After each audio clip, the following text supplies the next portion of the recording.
and we live. Good evening, Reds. This is Jarvis Cocker on Jarvis's Corner. Tonight we have a show. We will go through a season review. We will talk about what happened this season, and we will speak about which players to keep, which players to sell. How do we move on from here?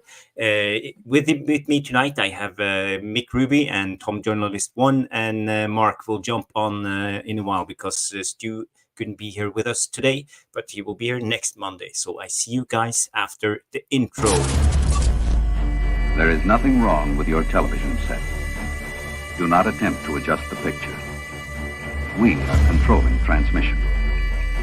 If we wish to make it louder, we will bring up the volume. If we wish to make it softer, we will tune it to a whisper. We will control the horizontal. We will control the vertical.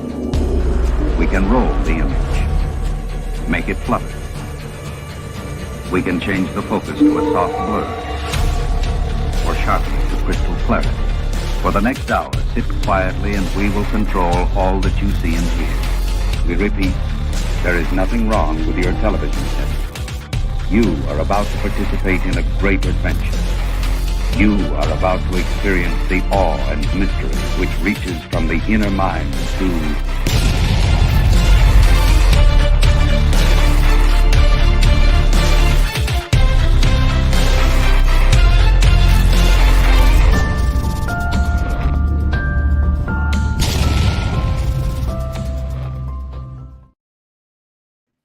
Hey, everybody. It's Mick Ruby in the house, Jarvis Cocker, and Tom Journalist One. Hope everybody is doing well. You know, we won the last game of the season, and now we have the FA Cup final left against our big rivals, Manchester City. Sorry. So, Tom? how you doing, guys? Good to see you, Mick. I'm glad you could jump on because, Stu Wally, he's on business. He couldn't be here tonight. And we have, of course, the legend Tom Journalist One in the house. So, Mick, how you doing? I'm doing fantastically fine, other than we should change the name to Manchester 115 FC, and C stands for cheating. You know what I mean? Tom, how you doing? Yeah, I'm doing great, guys. Okay. I hear the weather is nice. How is it Yeah. in Sunny Hills or what's the name? No, Sheffield. in Cannes in France is where I'm at the moment. Are you in Cannes? Oh. Cannes in south of France, yeah. Yes, nice. yes. He's going like high rolling. Yeah. Right? Really? Are you doing any scouting on the Nice players at the moment, Todibo and all of them? It's not that far, Nice. It's a 30 minutes drive. 20 minutes drive, it's a 5-minute helicopter trip. Yeah. Yeah, you never know. Ooh. Little Very fly good. over the valley. Morocco, go to Monaco. See our Jimmy. It's very nice. I've been there a couple of years ago. It's a beautiful place. But I got robbed on the train though. Wait, what? Yeah. Norwegian coming there naive SF with my backpack on my back, but I learned soon that I should keep it on my belly. Oh my daisy. Oh my God. Yeah, I Just cannot wait. lie, people. It's Monday. Listen, Premier League is over. It feels like a little bit of a relief. But at the same time, reality hits me 90 days to the next, season, 2024. What are we going to do? And, workaholic as I am, it's but okay, we are here, because the community and we hit. We'll be busy. Transfers. Yeah, of course. But then we hit a milestone on 23K subscribers today, which is whoop. Thank you. I'm really, if you look back at this season, all this dramas, the intricacy and all these discussions, the community has been the how do I say, the pillar stone that's been carrying us and moving us forward. Hit the like, people, for God's sake. It's free. The thumbs, I don't know how much I have to sort of reiterate it, but everyone that's hitting the like button, that's subscribed to this channel, big up to all of you. This is for you. Yes, sir. Yes, sir. Yes, sir. Yeah, I see we have Realist in the house, of course, coming in with Hit the Like people. We have Yale Malmin, Lucky Singh, Cooper Andy. We have Box in the house. Who else is here? It's Timmy. It's Timmy. Hey. I love that name. Love that name. And Riot, who else? We have a lot of Shay is here in the house. Big up, Shay. Danny B, of course, and let me just scroll to the end. Curlers 87, and of course me, Madhouse. Madhouse. Yeah. Madhouse. What Who would we wants to be show without a without Madhouse? Madhouse? Yeah, Madhouse is the best, funniest comments ever. You're like a stand-up comedian, and Mr. and Mrs. Talavas. Blessings to everybody. Blessings Good to to you. have you. Good to have you here. Eh, Let's just jump right to it and start talking about a little bit about the game yesterday. I want to just dive into it and talk what happened. What did you guys see? Are you happy with the win? So I will start with Tom. Tom, give me your recap and your say on the game yesterday. Yeah, I think the way that the first half was going in particular, it was reminiscent of probably what we saw against Arsenal. We were pinned in for most of the first half. Brighton had the chances. We had a couple of goal line clearances. The wide players in particular, they ripped us to shreds. If we want to face facts, there was that space in behind when we tried to press them man for man, especially when we put Dillo and Wan Bissaka a bit more higher up the field, like we have done in the last couple of games, and we've kind of had Amrabat drop in and be a bit more deeper in the play, and almost have a solid back three with Casimiro, Amrabat, and whoever plays at centre half. It was Martinez yesterday, but I think the way that they had the width, Brighton as a team, their best players, the wide players now. They lost their midfield, two key midfielders last season. In the summer anyway, with McAllister and Caicedo, and I don't think they've massively replaced or improved upon them. The Bacola guy who was in midfield for him, I thought he had a brilliant game. Another one from the South American market. I think he come from Boca Juniors for 10, 15 million euros, something like that. But apart from that, I don't think they've really improved that much, Brighton, especially not in midfield. So the wide areas was where they was always going to threaten us from. And, they put a lot of balls in the box. Gross, when he gets on the ball, he's a brilliant player. I think he's very technical. And if only maybe he was a couple of years younger, I'd say he'd be perfect with Manchester United team. Can dictate the play, control the ball. And the thing for me that I saw anyway, especially with how Brighton was, they didn't give us that time and that space to actually think where we want to play the ball. There wasn't that thinking process. There wasn't that time on the ball that we've had in some games where teams just want to sit off and almost say, come on and let's see what you've got, really. They wanted to go full throttle. And listen, Brighton, to all the credit, I would say they've had a better recovery of the season. They've had injuries as well. There's no problem in saying that. They have had injuries as well as we have. But they have a brilliant style of football. De Zerbi as a manager, I think his stock is massively up in football. For all that he's not won in football, he's a massive advocate for an attacking style, properly how football should be played, as a lot of people would say. On the front foot, high pressing, high energy, and have that element of control when you have the ball, and when you don't have the ball, work like hounded dogs to get it back. And that's what they did in the first half. And in the second half, I did see a lot of changes. I thought, in particular in midfield, Kobe Mino, I don't know if it's the conjunction of fixtures that he's played in, but he looks really leggy. He's not getting about the field very well. I don't know if he's got a slight knock or whatever, but he doesn't look like he's getting around the pitch as much as he had done in previous matches. Amrabat, in terms of ball distribution, I thought was poor. Very poor in the first half. Yeah. Second half, it wasn't as bad. But the one thing that we had at the back was we had Martinez, who was playing the balls forward. That's the one thing that we haven't had from large parts of this season, really, because if he's not playing, then Shaw would normally play left side centre back, and he can almost be a solution for that. We haven't had that left-sided centre-half option, either from Shaw or Martinez for all season. And when we could play those balls through the middle, and then we eventually got the spaces up front for the attacking players that we had, I thought Ahmad got into some good areas, very direct running again.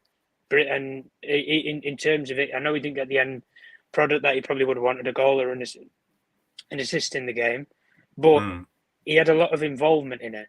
And the one thing that he gives us that directness. That's what I like with I do see a balance between him and Garnacho. There is that balance of we can drive at people and run at people, but we can also stick across in the box if we need to. But we didn't play with it. We didn't start with a number 9. But the one thing that I liked about when we brought Højlund into the game anyway, is probably the last point I'll make, is I think when he was on the bench, he was analysing the game very well. And he realised that Brighton, without Lewis Dunk at the back, there's not a centre-half that's going to stick it on you and go full throttle into the back of you.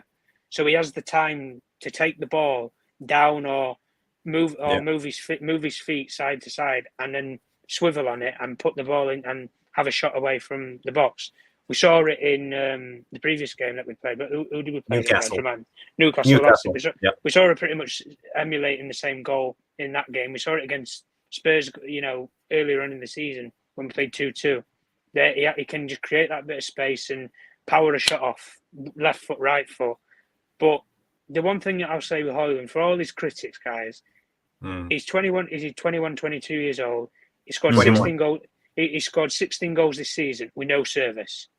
No service whatsoever. He doesn't have service at all. He creates most of his goals by himself.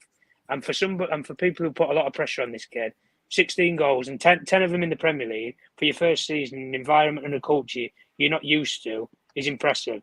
Especially for a young player with what we all believe will have a higher ceiling in years to come. But at the end of the day, we got as just rewards the Delo goal as well. Listen, it was what it was, against the run of play. But I thought, for all of Brighton's credits, if we play like that against City, they'll tear us apart in the first half. They will tear us apart in the first half. And you won't come back. It'll be 3-0. 3-0, job done and dusted. That's it. Yeah. So we need to play a full 90 minutes, not one half of solid football and another half of almost like terrorism football, and you don't know what you're going to get.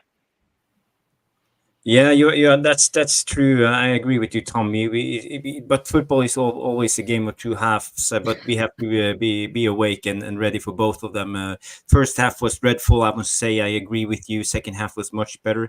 And the thing with Amrabat, I think we played very narrow while trying to play out from the back, and I think we did it on purpose because we wanted to compromise or drag Brighton in so we could play back and then again out on the flanks. We did it against Newcastle all the time, but it didn't seem to click because Brighton was much better in their press play. In a way, they trapped us inside, so we couldn't play out again when we got caught in the middle. So it happened time after time, and you can especially see Amrabat struggling with that. He doesn't have the close technique in a way, but you could see Mainu. He actually managed it to play in tight spaces and dribble himself out. So you could clearly see Amrabat's deficiencies in a way when it comes to that type of play. So in a way, maybe they targeted Amrabat and knew that was his weakness. I think Jarvis, probably just to touch on that with Amrabat, especially in the Arsenal game, it was a better game for him in that environment because we had that midfield where we didn't play Fernandes. It was almost like a balanced free midfield where you didn't have a creative midfielder. You had 2 8s, arguably, McTominey and Mino, and you had Amrabat who sat as a 6, and he's not really had that chance to consistently play as a 6 for most of the season. The thing in this game with Brighton was the way that when they lose the ball, the counter pressing scheme that they put on you is relentless. They did it to Liverpool a couple of weeks ago at Anfield, and every Liverpool midfielder, as soon as McAllister picked up the ball, bang, he had a player straight in the back of them, or they lost possession of the ball. And the way that De Zerbi sets his teams up, it's based upon tactical principles. When you lose the ball, you have 3 or 4 players who are all around and almost create that box formation behind the player who has the ball.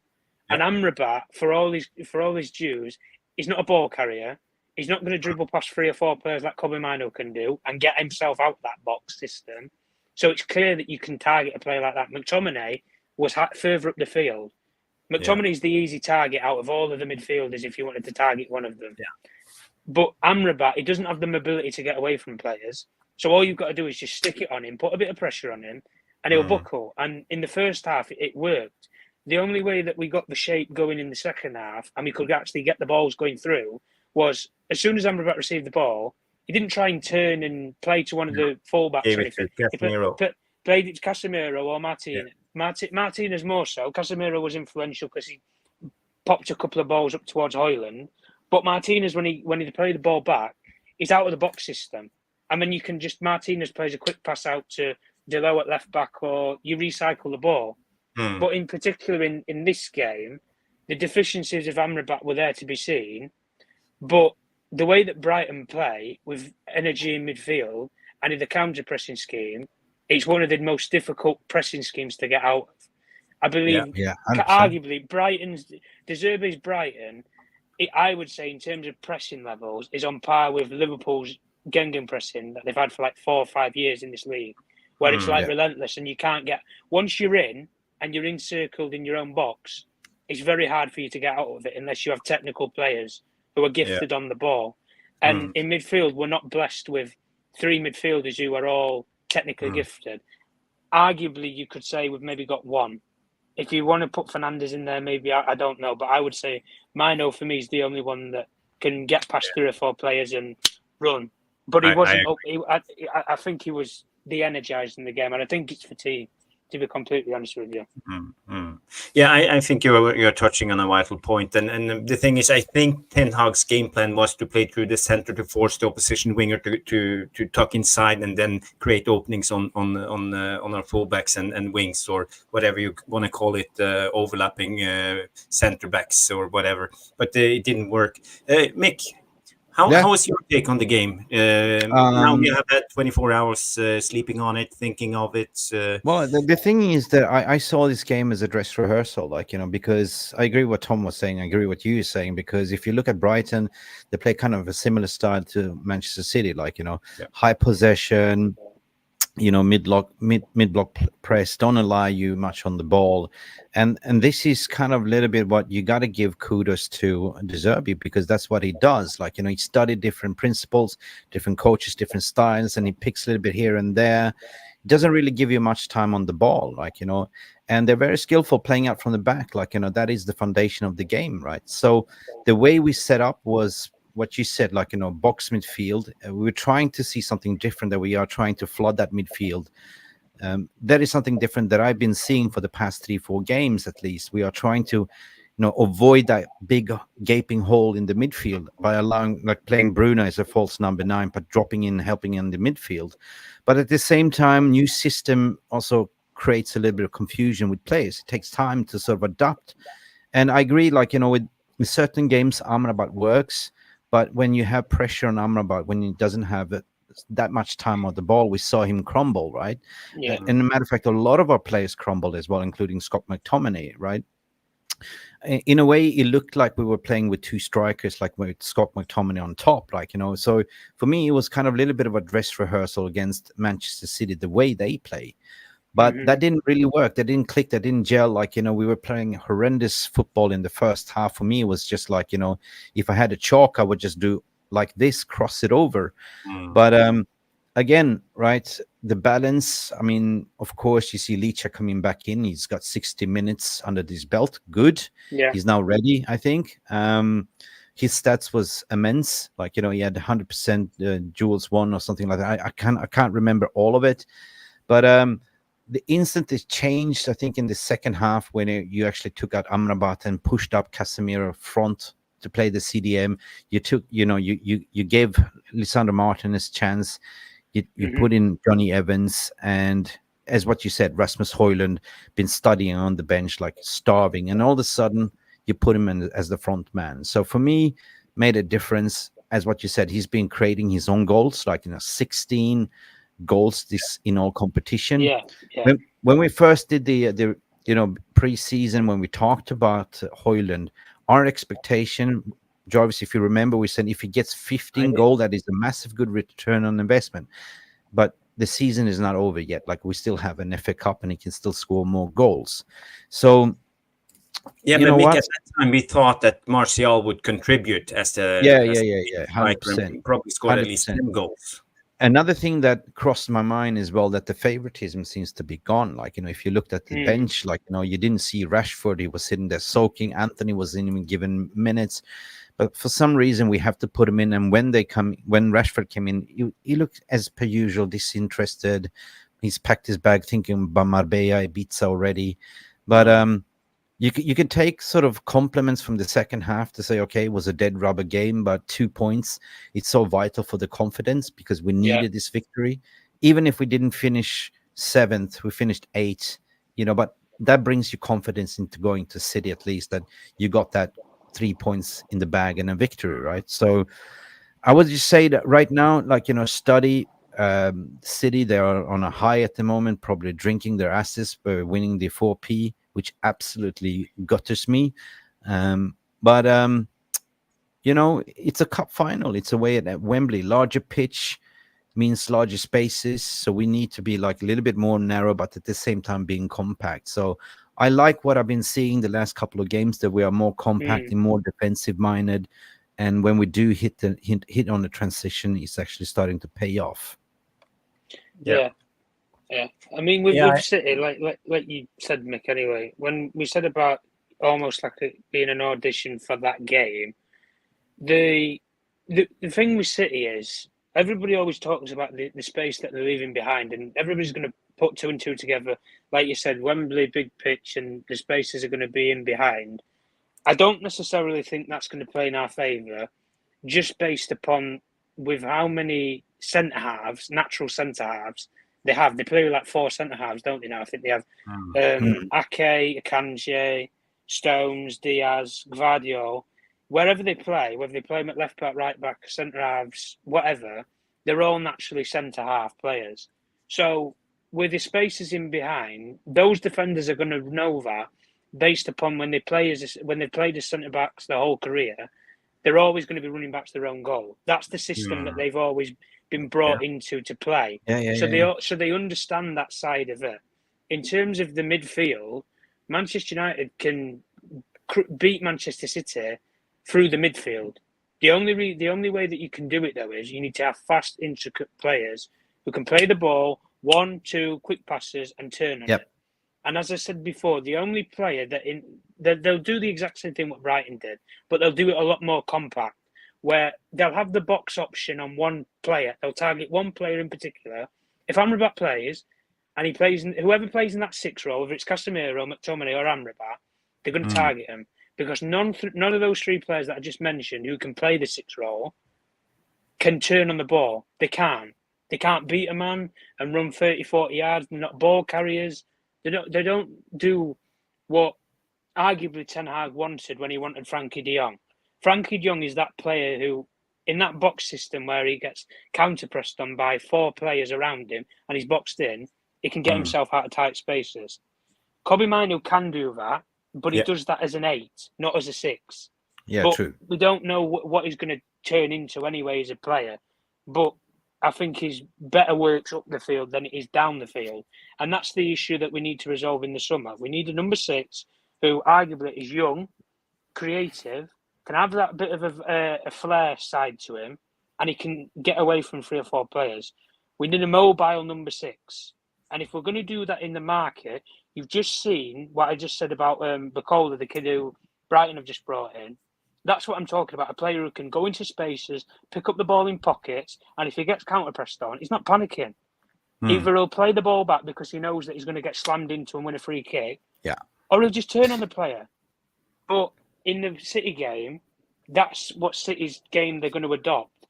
But they are going to be a lot closer to Amrabat than Brighton as midfielders were in that game. Yeah, but City do the same thing. They box in the midfield. They trap the midfield Jarvis, but that's what I mean. Yeah, but they trap you in so much closer, and it's almost like squeezing you, grabbing you by the throat and squeezing you and suffocating you. But City do it better than everybody. That's the difference. But Tom, what they do, they're not like like tackling you, but they just press you to make mistakes and play away the ball. You know, they Yeah, and stress that's you. So you have to be yeah. composed when you play against City, because they're not like hard tacklers and that kind of, when they win the ball. They just force. They're tactical, and they know when the trigger is to actually go in for the ball. Rodri, he doesn't go for the ball unless he's probably got a 70% chance of winning the ball.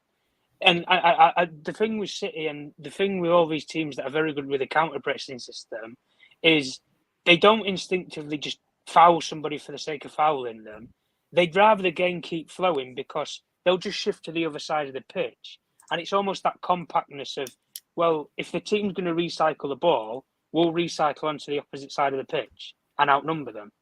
But the problem with us is the midfielders that we don't have a creative player who can just spin around and, it sounds daft what I'm going to say, but almost do what Antony does on the ball. A little twirl, pirouette, and get away from players. Kobe Mino, I've seen him do it in a lot of games this season. The Liverpool game in particular, in the Premier League, he did it so many times to get away from Endo in the game. And he couldn't mark him and he couldn't stick to him like that player. Yeah. The one thing that we've lost this season especially is with Fred. As much as Fred, he wasn't blessed with a first touch. He wasn't brilliant. But he was winning the ball high up. Yeah. But he was winning the ball high up. That's what I'm saying, Mick. He's got that pressing instinct in him. He's a counter-pressing player. And as much as when people were saying years ago, why did Manchester City want him? Pep Guardiola wanted him for that exact reason. He's a counter-pressing player.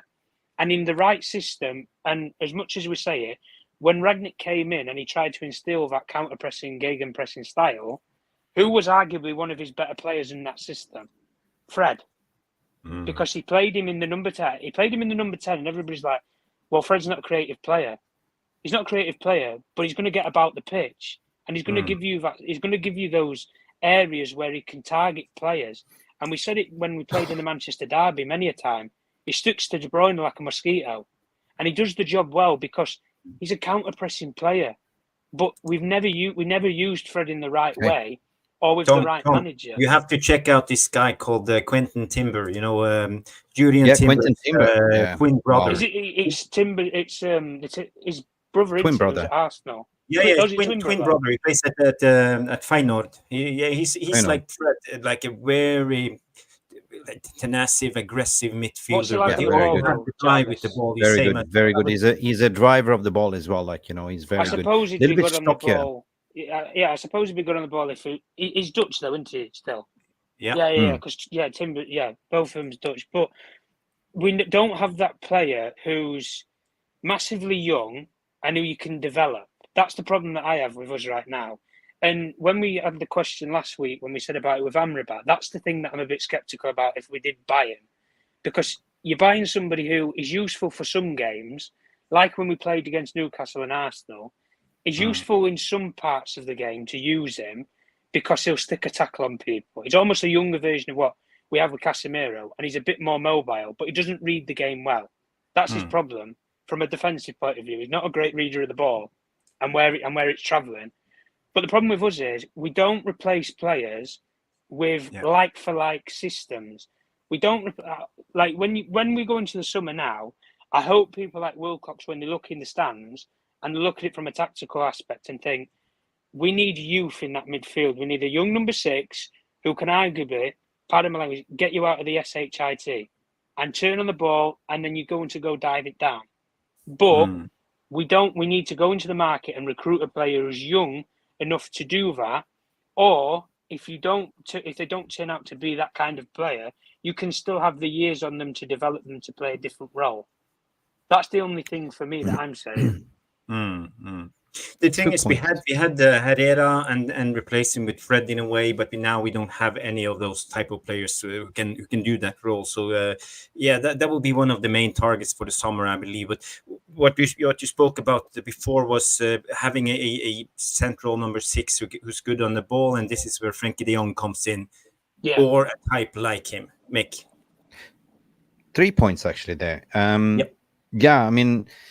When you said that Wilcox, I mean, there was a camera shot yesterday when he was sitting there with, what's his name, Mr. Marginal. Dodgy Day marginal, right? With the pad explaining, like, and I think they were sitting there studying the midfield, studying everything, and so, oh, this doesn't work, this doesn't work. We need this, we need that in order to play this thing. It looked like they were sort of discussing, right? He was kind of educating Dodgy Dave there, right? But in terms of the FA Cup final, I think what we've been doing in it now for the past 3 games, we are less predictable. So we're giving, Pep a little bit of a headache because he knows the usual way that we used to set up, like, but now he's got a second guess, and we know that he's got a tendency to jinx his lineup, right? So he doesn't really know what we're going to do. If we're going to line up with Casimiro, yes, he will dive in, he will, like, slide in, and we will lose the ball. On a bigger pitch, perhaps this will favor to start first with Amrabat and then change with Casemiro. But you are right. Like, I think that we need a little bit of a dog in that midfield, a little bit like yellow carded or whatever, like, a little bit of a grit and determination. If we can then pass by the first half with 0-0 or whatever, I think we got a chance, right, to switch things up. But on the other hand, like, if we're talking about the midfield, 100% we are linked to the Fofana guy, right? Yeah. For cheap, 25 million. Haven't seen much about Fofana, but, what do you know? Would he fit that style of play? Like, is he, I haven't really checked out much about him. Yeah, I mean, there's Fofana, and then people have raved about the kid at Benfica, and Neves. The problem with these players is the leagues that they play in, they don't have the quality of players that are going to entrap them, like we say with City. In the Premier League, there's a lot of teams that emulate how City press and how Liverpool press. And in particular, you look at De Zerbi, what you said at the start of the stream, mate. He analyses other coaches' game plans and he almost adapts them into his own. So he'll take a bit of what Pep has, which is the control and discipline on the ball. He'll take the counter-pressing style that Klopp instills and how he can get the best out of his players to win the ball high up the pitch. And he almost moulds it together, and he has maybe a mishmash of 2 or 3 different managers' styles, but with different characteristics. And he just tries to get the best out of the group of players he has. And if he can add to it in the market, he tries to do it. But Brighton aren't necessarily that sort of club. They always want to move players on after a couple of years and try and make a quick buck. It's not the club long-term for him to succeed at. But in terms of the player profile that you just said there, when you say about a player like Fofana, in the French league, when you look at the systems that they play, is he consistently week in, week out going to be entrapped in a box circle? No. If they're playing the Champions League, I would say if you come up against, let's say you come up against 5 or 6 teams, if you get to the round of 16 and you play a couple of legs, when you play in those 5 or 6 games, I'd say at least 5 of those games, you're going to have players who are going to be mobile and tracking you. And you're not going to have that space on the ball and just be able to turn unless you face Atletico Madrid or not a heavily aggressive counter-attacking team who are going to press you up the field. The problem with us is we've tried to target this sort of player who can turn on the ball. We tried it with De Jong and we didn't get him. Fabrizio, arguably, you could say, could have done that role. I've seen him do it for France when he's had the games to do it. I saw him do it at Juventus, and I saw him as a young player in PSG when he could do it. The sort of profile that we need is they need to be physically imposing to play in this league. But the problem with us is the market for players right now is so thin that you're almost taking a gamble on players. And at Manchester United, we've took gambles on players in the past for 50, 60 million pounds. We took the gamble on Mason Mount, guys. We didn't understand he has a fitness issue, and we've wasted 60 million when we could have got him for free now. Like, this is what I'm talking about in terms of smart recruitment. So if you're going to adapt for players who you want to bring in, like people are saying now, where they're putting out names from Carreza from Bournemouth, for example, that's what you talk about recruitment. I heard today, when people are going on about one of Manchester United's point of views that they want to sign is they want to sign a left back in the summer. I would go to Luton. I'd go and get Alfie Doherty. He's got 8 assists this season in an underperforming team, gets up and down the pitch, can defensively contribute to teams, but he's a young player. There's areas of development, and that's what I think we need for this 6. And when you said, Mick, there about with Fofana, that's what I'm talking about. There is that room for development.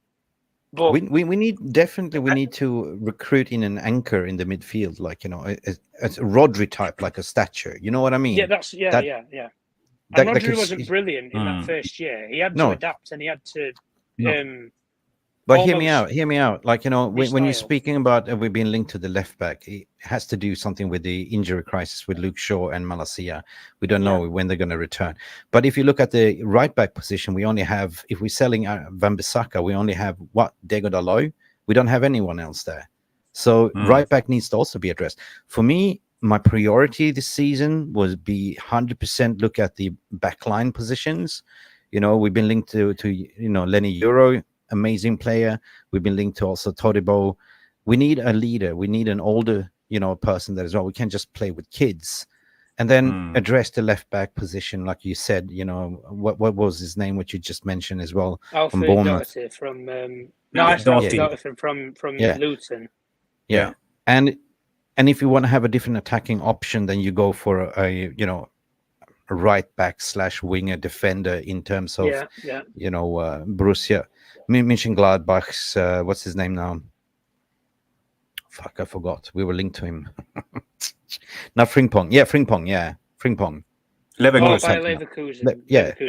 Attacking option. But I would just address the striker position at the very end of the window, and I wouldn't even consider going for the winger option at the moment either, because everyone knows that we need to strengthen that midfield and the defense, and then consider wingers and attackers. But we do have this guy from Villarreal, the Norwegian striker Alexander Sørloth. You saw him yesterday scoring four goals against Real Madrid. Is that the guy who's on loan from Leipzig? Yeah. And he's 20 years old, 28 years old. He's big. I would compare him to Watkins in style of play, and he's has a little bit Premier League experience from Crystal Palace. Yeah, but he's quite good. We can come in as a.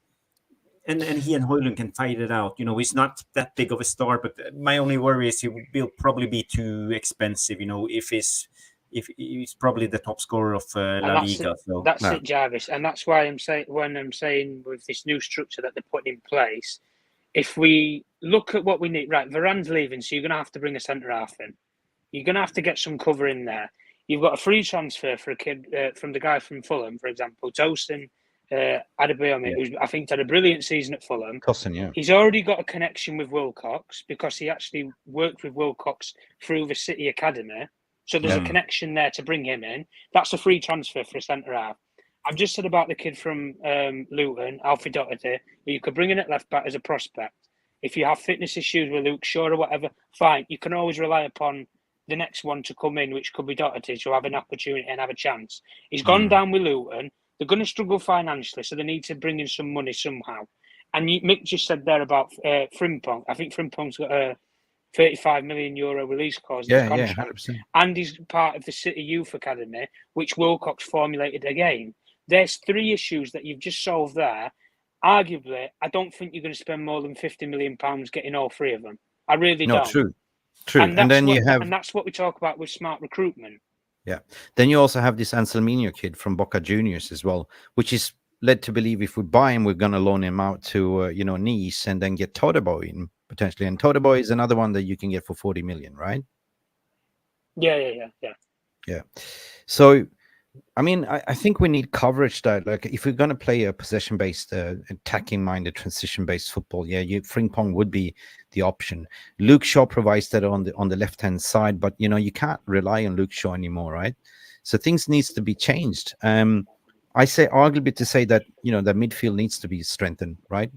100%, and attackers, I think that RB Leipzig is being a little bit cheeky with Benjamin Sesko. Now they're offering him a new contract extension, and the release clause is increasing to 65 million XYZ. Do we know the release clause? Because it was 40 million, 42.7, but now they're being cheeky. Like they see the interest is going up, and apparently it's going up to 65 million now. And now they want to offer him a new improved contract, new wages, telling him like, you're going to be a major part of our season next season. And this is a play for the gallery. Just, you look at strikers like, let's say Højlund, we bought him for 72 million. They'll Market use that as a asset, benchmark. Yeah, as a benchmark. So why would we sell him for 40 odd million when we can actually get more That's money it. for him? Yeah. Yeah, So you I mean, probably then you have Joshua you're weighing them Xerxes down, that would, I think Joshua Xerxes has a release clause on 35 million pounds as well, and he's doing well in Correct. Bologna as well. So Yeah. But Well, I would Leeds address say the big striker up at the to very end. Good night, everybody. Big up, Tom. Big up, Mick. Yeah. What's up? Big up. Wie geht's? Big Wie up to geht's? the VR release. Bin sprechen Deutsch? Yeah, I've been Deutsch learning. You know, just Ja, Sehr gut, sehr gut. sehr gut. Tom, do you speak German? ein bisschen Deutsch. You know, Ein bisschen Frieden. Bonjour, oui. I speak a little bit of French. Du essen Knockwurst und Obstsalat, ja? Und trinken Ja. Weißbier. mehr Fleisch, mehr Fleisch, mehr Fleisch. You know, Mehr Fleisch, more meat. You're not a vegan. nein. But Yodel. as you guys Soon were we will talking see about Mark it, doing the there, yodel here. Like, you know, he's going to be German integrated. Like, yodelaloo. you know, as you guys were talking about it, it makes a lot of sense on why they're offering Benjamin Sesko a new contract, because they can see the interest. There's Arsenal interested. You know, we're interested. You know, even Chelsea might be interested.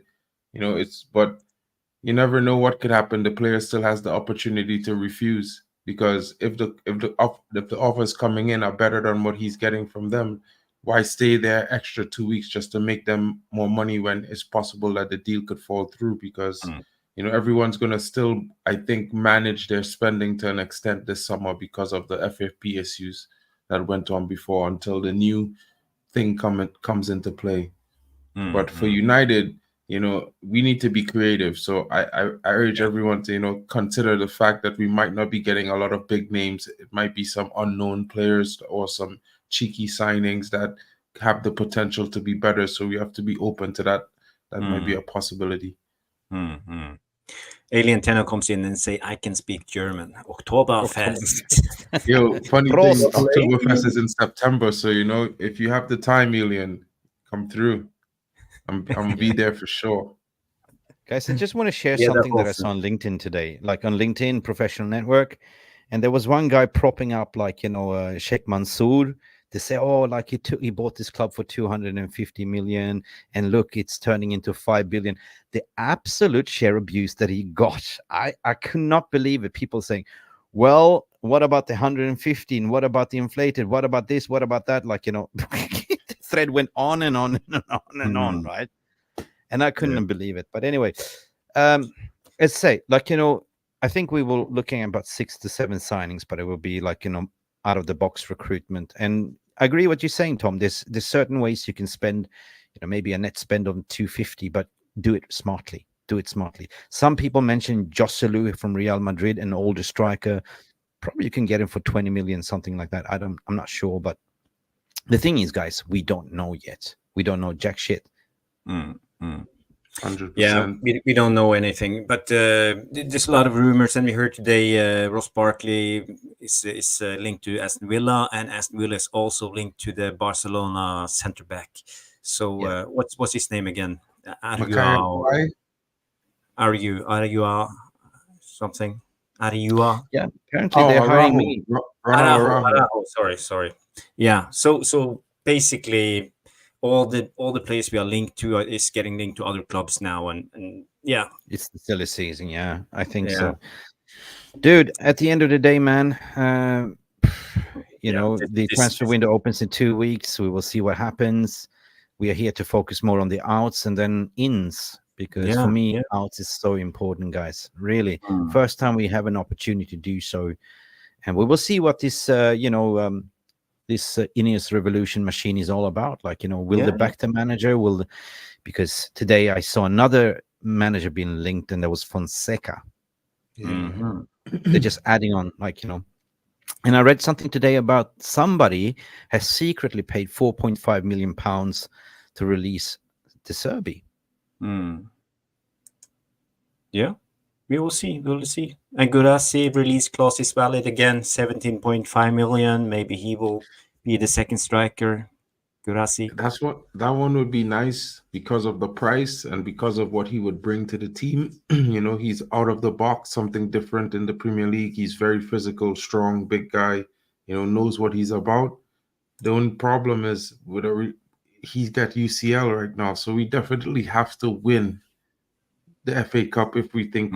I think he's going to come to us, because if Arsenal go in, I think he might choose playing in the UCL over coming to United. It might be just that for some players like him, because United are a bigger club in name. We have a bigger pull, but for him, he wants to play in the UCL, and Stuttgart getting the qualification ahead of Bayern makes it all the more important for him. Yeah. And also another manager who's been linked a lot now to other clubs is actually Vincent Kompany. Both to Bayern and it wouldn't surprise me if Man United was suddenly linked to Vincent Kompany. So there's a lot of things happening behind the scenes at the moment, as we see. I guess we will know after the FA Cup, and I think we fans deserve a little bit of answers. We need a little bit of clarity. I mean, they'll be lacking in communication. We know exactly who they're going to appoint, but the rest is a little bit muggy waters, to be honest. So I'm certainly looking forward for that, and it's so important that we get things right in terms of the outs and the ins. Yeah. 100%. I see Trevor Wade coming in and say Ratcliffe during his recent interview was hinting that youth rather than bringing big signings. Yeah, true. We won't be in the market for big players, unfortunately. So yeah, I think you're right, Trevor Wade. And as Mick was saying, we are not, and Mark, we are not signing big name players this window, and we just have to get used to the idea, and we can't. But if you look at Jarvis, if you're gonna get 7 players in, you got to think outside the box. How can you get 7 players in? You look at young players, cheap players, 70 million, 25 million, maximum 45 million, and all of a sudden you have a big squad depth, rotational squad. But they have to be players with quality. They have to be athletes. They have to have good mind, and they're playing for the club rather from the paycheck, right? So the wage bill is kind of getting, reduced to you're looking at, you're getting rid of players that's over 200K. You offer a new structure, maximum 200, 250, right? So this is the way I see them doing it. Yeah, and rightfully so. We should. It's pretty funny, that after the game yesterday, we were doing the match reaction, and I heard a lot of people calling. One of my cousin was at the stadium, and he was like, some of the fans were singing back Eric Ten Hag, and that was pretty interesting for me in the sense that I'm super positive and always optimistic, so I would think that a lot of the fans that was actually there every week in, week out would be a little bit more against the idea of him getting another season. But also it could be that maybe they had a discussion previously.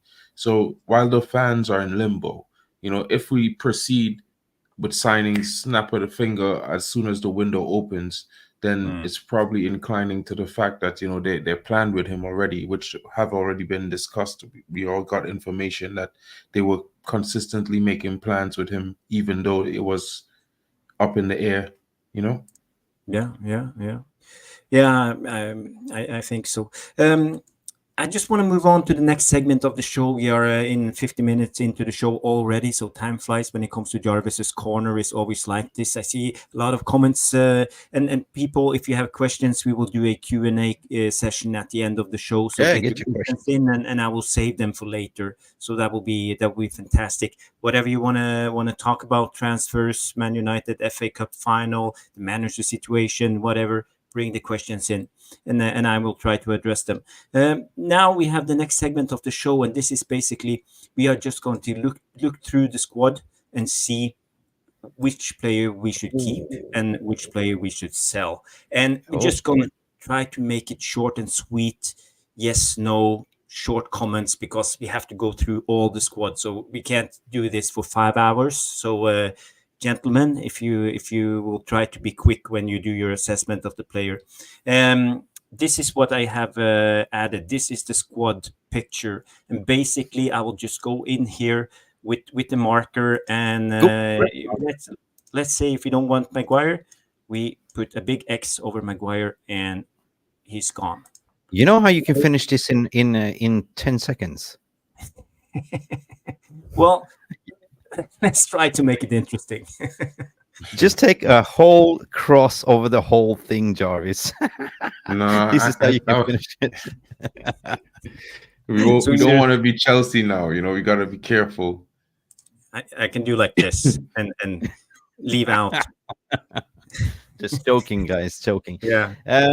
VR room, get involved as well, and please, there's about 100 of you watching. Let's get up to the target of 100 likes. It's free of charge. Sell the bench, even sell the bench. Can we cross the bench as well? Yeah. Sell it on Cross the eBay. bench, cross the bench. We start up to the left with Harry Maguire. Harry, how do you see? Harry Maguire. Who want to go first? I never thought I would be the one to say this, but I'm gonna say this now. If Victor Lindelof isn't sold before, then something's wrong. But if we get a good price for him, I would sell him. You would sell him. Yeah, but if we don't get Victor Lindelof gone first, then that's that. I'll be a little bit disappointed. Yeah, Mick. Harry Maguire, keep, sell. Me sell. Okay. Let's say if we want to why sell, because we can get money for him and he can go to West Ham for 35 million. He definitely played up his value. He ain't gonna get like first minute, he's not gonna be first or second choice. And I think he wants to play first team football, right? Be the first or second choice. So so we're not they're probably gonna go say Maguire, we're not gonna we are recruiting in another center back and you will be like third, fourth choice wheel. So sorry. I think if they get 35 million pounds for him, sell him. We time to Mono. But he had a good season. He's been one of our best center backs and reliable. Yeah, but we got to be ruthless. We got to look at bringing quality center backs, right? That can play out from the back. Whenever he's starting, fantastic. But we are so slow in the build-up play with Harry Maguire, so it's not funny, right? Yeah. I see Johnson's come in, and what's the criteria though? Realistically, or we dream? I want to try to keep it as realistically as possible. Yeah. So let's go to the next one. Victor Lindelof, Iceman, the Swedish. Mick, since you're Swedish, you can have your say. I think it's time to go for Victor. Thank you for all your services. You haven't been much available this season. Have some beautiful memories, but that's about it. It's time to look for a new girlfriend. A new girlfriend. I'm sorry. What's his name again? Her name again? I don't know, but I think he it's time to cash in a bit, bring in new blood, new center backs. So those two are the ones that I will sell for center back pairing. So if you can get in a toss in for free, that's one for free. Squad debt, you have still center backs like Willie Kwambala can come up the range as well. But bring in two. So sorry, Victor, love you. But even if I'm Swedish, gotta go. Can we draw a mustache on them as well? Mark, Victor Lindelof, yes or no? Yeah, I would sell him. I actually want to sell him first before we sell Maguire, because I would like to get 3 center backs, as you all heard me saying. I want 2 guys to come in ready to either start or be backup, and I want a backup just in case one of them get injured. So yeah, if we could sell Victor Lindelof first, bring in 2 defenders, maybe like Rajat is saying, Eleni Euro, if that's possible, then we could look to sell Harry Maguire as well. That's my boy. More qualities needed, Mark. 100%. X on Lindelof. We will keep him. We're not going to talk about him the same. I think with Onana, there's no use about talking about Onana. We will keep him. Tom Heaton will be gone, and we will bring in a new third goalkeeper. Varane, we know, gone. Licha. Oh yeah, keep. Baby. He's a keeper. Big halo. Yeah. Baby, I can see your halo. Okay, let's start on the next row. We have Johnny Evans. Retire, be a coach. Yeah. Let him coming as defensive coach or something like that, Okay, so there's no chance he will stay for No. another season? No. No. Thank you. That's I mean, he three was supposed to come here for a trial period just to be part of the to train with us in the US, and luckily he saved us. We gave him 1 year contract, but that's about it. Like he got his dream. He played for United again. Thank you, Johnny Evans is red, but time to go. We got to be ruthless and realistic, right? Mark, you agree? Well, yeah, I think Johnny Evans isn't going to get a contract extension, but I would keep him as a coach, a defensive coach, someone in the background that could help with the youth locker room. Yeah, like what John Johnson is saying there, that makes sense. Local leadership and a good pro. Yeah, you can keep him as a fifth choice. But I know, man. On the locker room mascot, I know. Listen, don't get me wrong. He's been immense this season, right? He's played over his own ability and above everyone's expectation. So yeah, if you give him 1 year contract, will not cost you that much. Maybe it's good to keep him like as a reserve. Okay. I changed my mind. Keep for 1 year keep. contract extension. Yeah. I'd put a question mark on Maguire temporarily, for me. Oh, we already crossed him. Yes, but that's just the thing. But I'd cross Johnny out, to be fair. Keep Dallo. That what I would do with Dallo, to be fair. Clear out is a clear out, guys. Spring cleaning. I think since he's our third center back, I would just keep him on as fifth choice for now, because there's too many transfers. We can't just sign 3 center backs this summer. I don't think it's possible. I think he would be happy to play like fifth choice fiddle. Yeah. Or fourth. Yeah. Fifth. Okay, so we Circle. agree on keeping Evans. Yeah, for now. Yeah, cool. Yeah. Cool. Diogo Dallo. Keep. Oh, keep. Keep. Most improved player this season, 100%. The way he's acting as a professional, the way he's sort of speaking off the pitch, he's definitely taking in consideration listening to Cristiano Ronaldo, his diet, his par point. His way of moving forward is also improved, and we've seen in the last games like how he's drifting from that left back position into the midfield and sometimes playing number 10, and he took his goal beautiful yesterday. So I think we will see more of that from Diogo Dalot.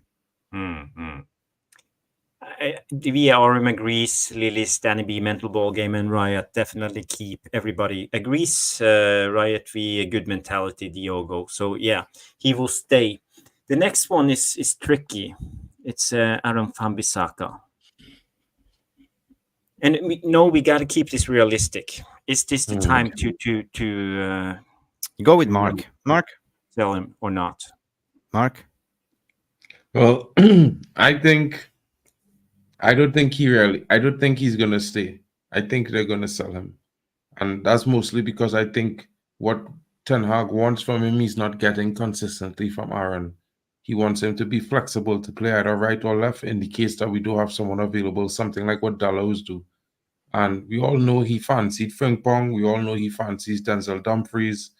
And, it might have a switch in the works somewhere, somehow.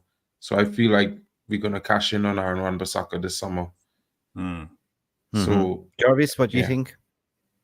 Well, he has his limitations, but defensively, he's one of the best fullbacks in the world when it comes to one-on-one defending.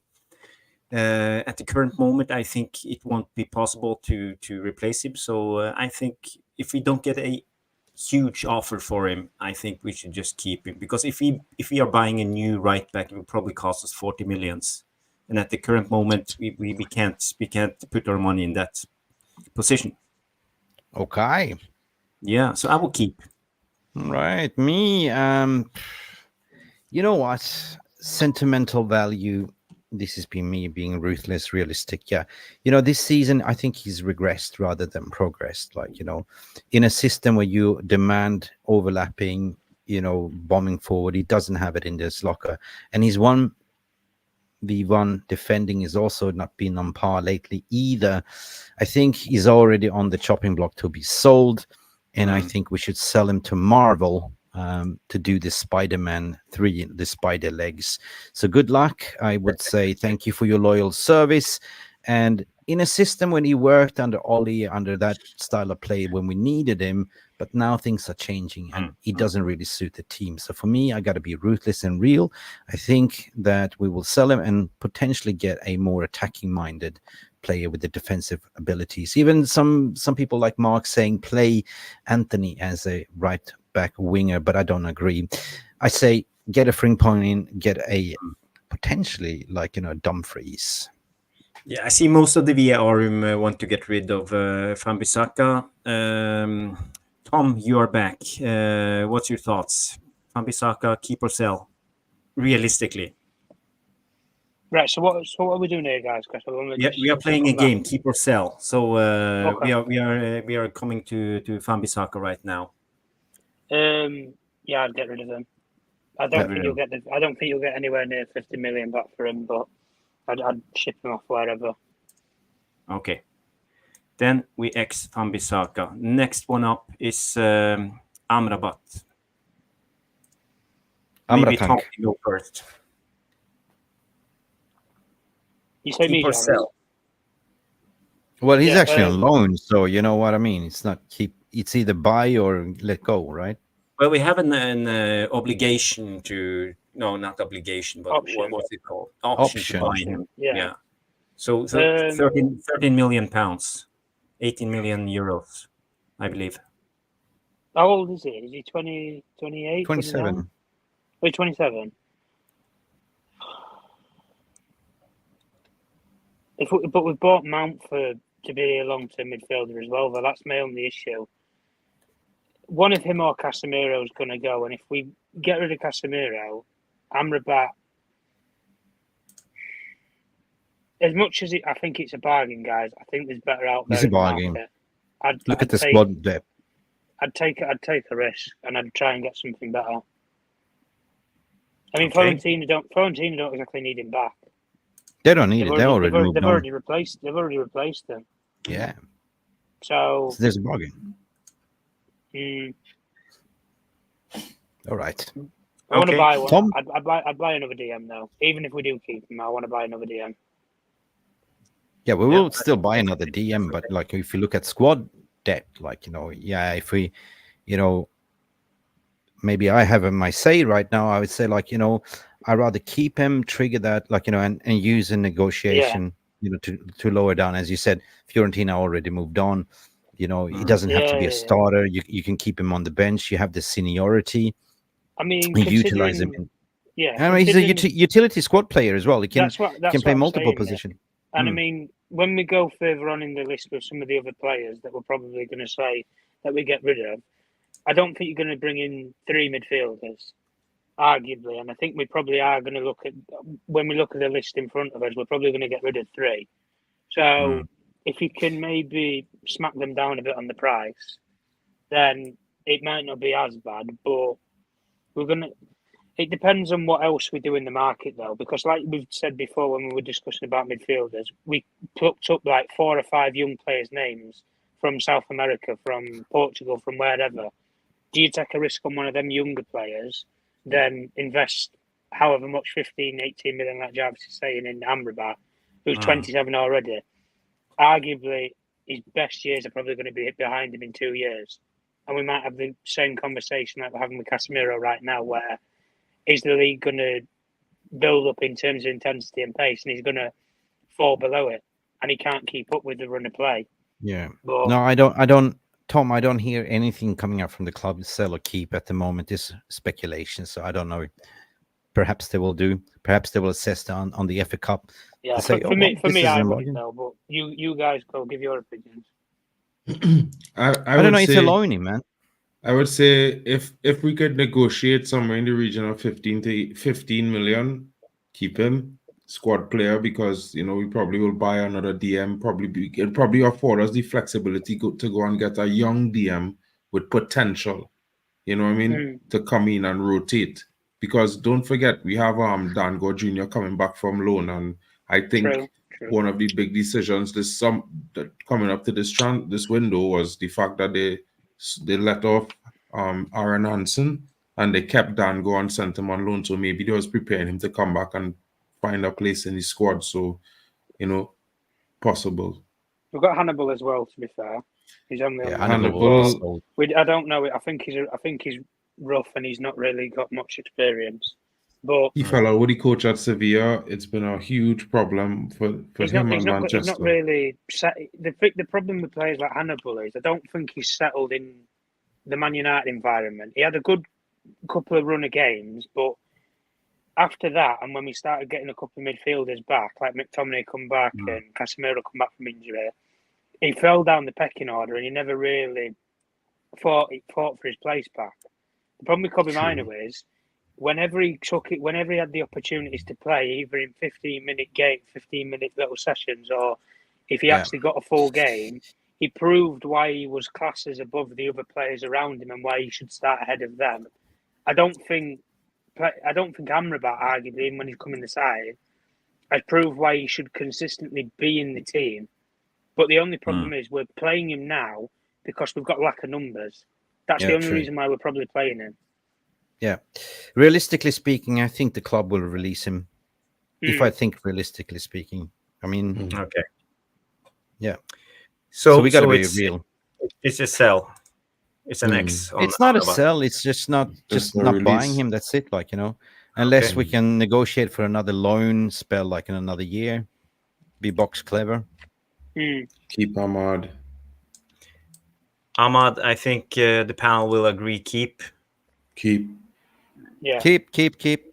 I might say something controversial here, though, guys. I'm not going to say sell him, but if we bring in a wide player or a wide right player, arguably you're going to have to shove him or Palestri out the door and go on loan. Or you can play him in the middle. Or you could play him in the middle, but it depends whether they're going to... This is the problem we have had. We don't know what his desired position is because he's not played consistently enough. Because we've seen him in the last couple of games, guys. He's played quite well on the wing. But can he almost have that low sense of gravity and play through the lines in midfield? I would probably say kind of what Elise did against us at Palace, where he had that freedom in the middle of the park and he just ran direct straight at the centre halves. Could he? We don't know if he can do it or not, but keep him absolutely. Keep. Depends if you'd loan him or not. Casimiro. Whoa. Next one up, Casimiro. Carlos.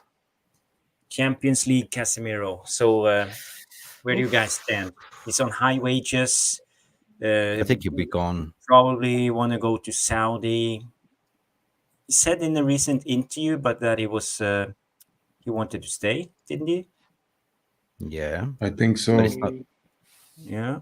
I mean, depending on his wages and the fees, if we get a good price from Saudi, I would sell him. At the same time, I'm thinking like what Tom is saying. I don't think realistically we're going to buy 3-4 midfielders into the squad. So you're going to need someone there with experience. So, well, that's the thing. If you sell Casemiro, you might retain an Amrabat. That you need a little bit of experience in there. But realistically speaking, knowing that he's on high wages, 18.2 million a year, plus you get 25-30 million for him, it's a no-brainer. Go play I don't think that there's a equivocal. I don't think there's any equality in the experience you're getting. I think Casemiro's on experience is the better player. Maybe Amrabat fits better right now because of his mobility and stuff. Yeah. In that case, I would agree. Yeah, his big game experience is vital if we're going to make progress for next season, irrespective of the manager. Because I think even a new manager would come in and think, if I'm going to bring in a couple of young players, arguably you've already lost Varane. That's experience you're losing. You're probably going to lose Johnny Evans, who's got bags of experience. He's a veteran of the league. Even if he doesn't play, he's going to bring some sort of etiquette and knowledge to players.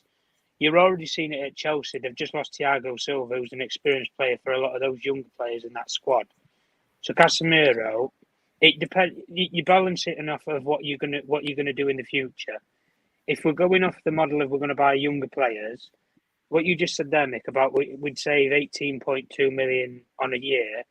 Arguably, I would say in terms of recruitment, that's one young player that you could get from South America or wherever. Who you can take a punt on.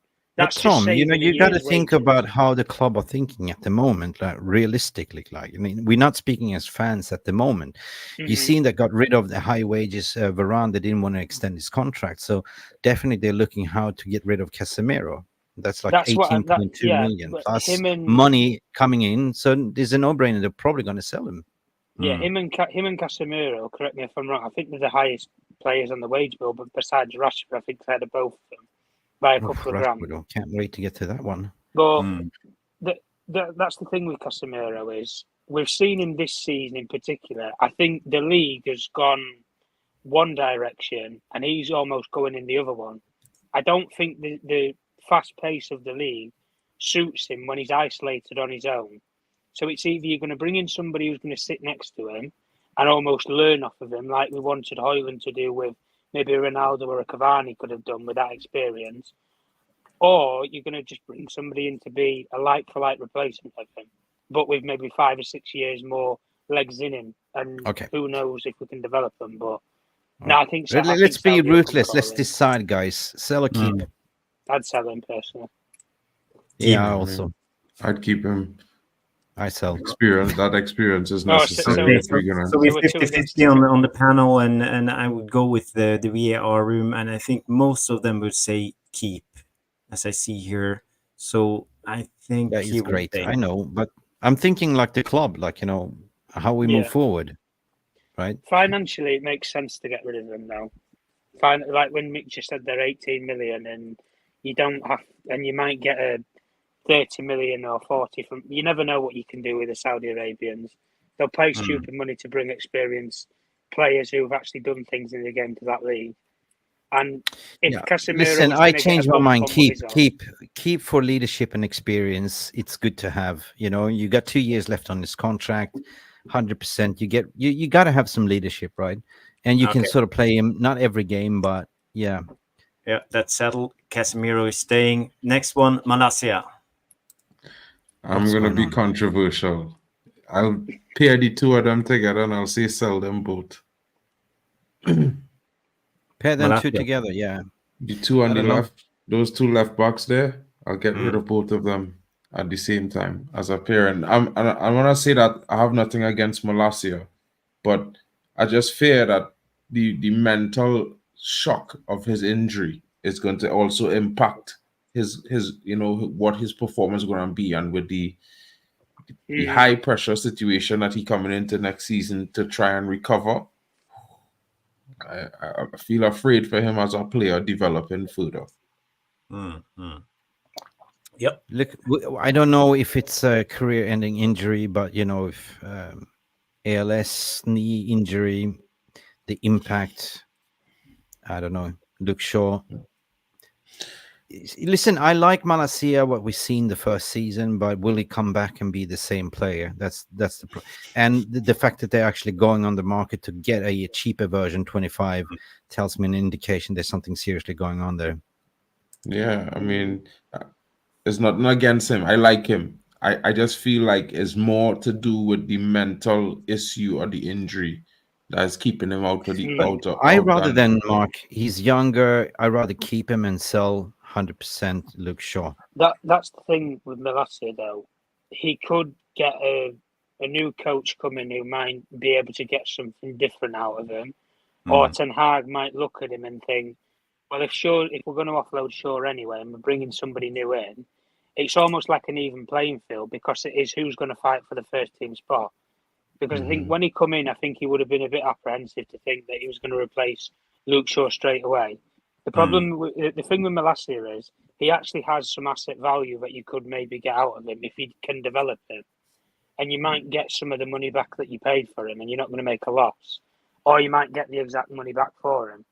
The problem with Shaw is, how can you market to sell Shaw for, let's say, what English tax prices should be, which is like 40-50 million pounds?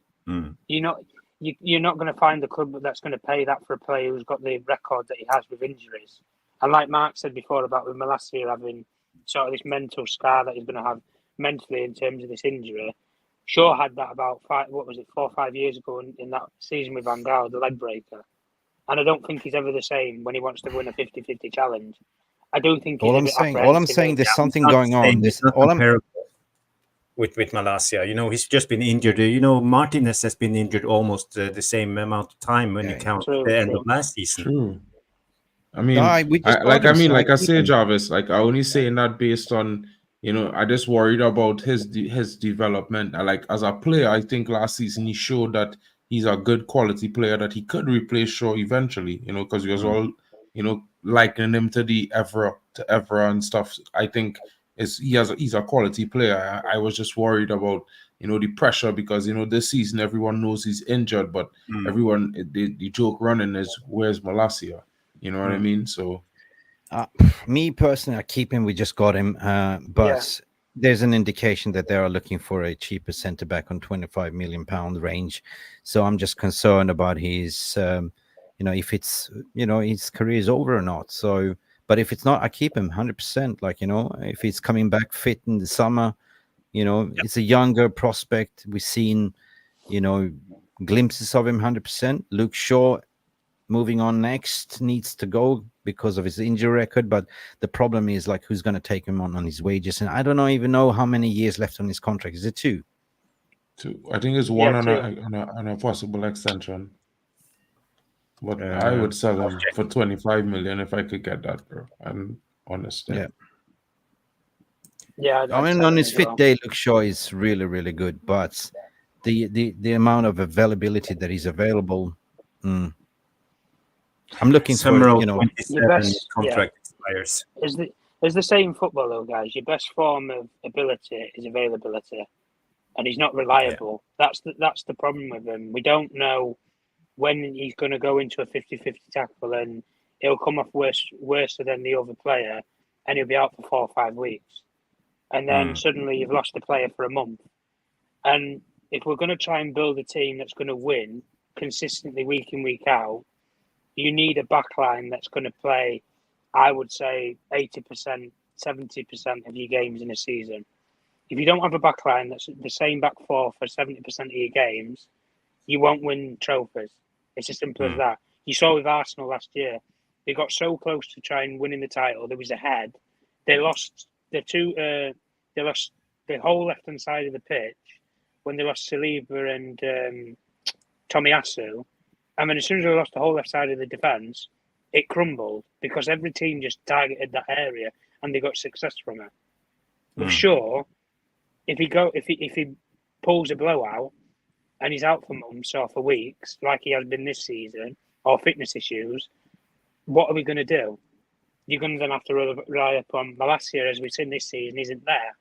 So probably why they're looking at recruiting younger.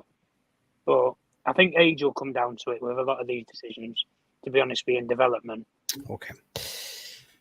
This is taking longer than we expected, Jarvis. But okay, quick through the round. Shaw, Mick, keep sell. Sell. Mark, sell. Yeah. Sell. Okay, so there's a big X. Tom. Yeah, put it through. Okay. Next one, Scott McTominay. One of those. Go Ericsson first. He's easy. He's going out anyway. Yeah. No. Could knock off Ericsson and Martial one time. McTominay is next. Okay. Oh, McTominay. McTominay, I think he did well this season. He has the energy, the mindset, truly of a United player. I have to be honest there. But if we could get like 30, 40 million for him in the summer, I'm selling him, bro. So I'm saying sell. Yeah, I mean, Jarvis, where you reckon? Yeah, I think sell. It's not good enough. I think it's time. Just sell. Yeah. Listen, I'm going to go in here as well. Because if we're changing the system, he's not going to fit. He's been a loyal servant for the past 7 years playing counter-attacking football. I agree with you guys saying culture ambassador. He understands what United is all about, but limited in certain ways.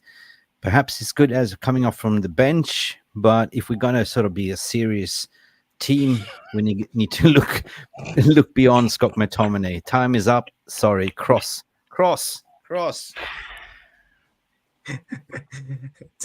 Tom, yes or no? Yeah, put it through him. I think he's been there long enough. He's been there under so many different managers, so many styles. Yeah. He's done nothing. Mason Mount, I think we can't sell him. Realistically, he's going to be kept. And Yeah. that's all I have to say about that. We just bought him, so yeah. Yeah. But if he Okay, has he'll come good if next he has season, a I hope season so. next season like this injury, Then bye.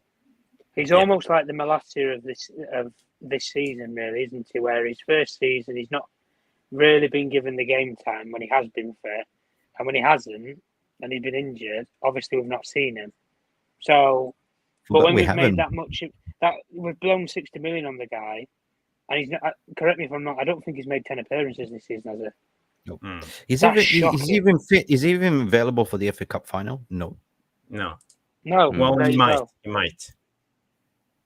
possibly. Yeah. Listen, if one more year, if he appears like this, goodbye. Bye. Everybody say bye. Jamie Wayne, bye. So next bye, one up bye. is controversial. The Belfast Bebe, Marcus Rashford. What do you guys think? Buy him another round of tequilas in Belfast. I don't know, and take him to the airport to Paris, Jean de Gaulle Airport, as soon as possible. I'm sorry. The same thing. He's been at the club for a long time, gone through different systems and managers, but he's a counter-attacking football player with limited. As soon as he's come in, he doesn't look interested. He's not a team player anymore. Just it doesn't suit us. It's an asset that you can get money for. So I'm looking from a club perspective. I look at from, they're not picking him anymore, which is something is going on behind the scenes. Yeah. So finally, play your best winger, which is Garnacho, though. Yeah. Tom. No, Tom is on mute. Mark. Tom is on mute. Mark. Well, for me, guys, I don't know. I think I would sell him for like 55 million. I think that's 55. Yeah. That cancels out his high wages. That makes Jarvis, remind me never hire Mark as a negotiator. No, Manchester see, United. it's pure 55. profit. So I take any pure profit. Have you been schooled by? No. I have a probable solution for why I taking a loss. I taking a loss because I going to bring back a winger that I don't need to buy a next winger. So there's no replacement cost. There's just going to be pure 55 million pounds of profit. And he'll be happy. He'll be able to keep his wages. We'll get him off the books. It'll be done quickly.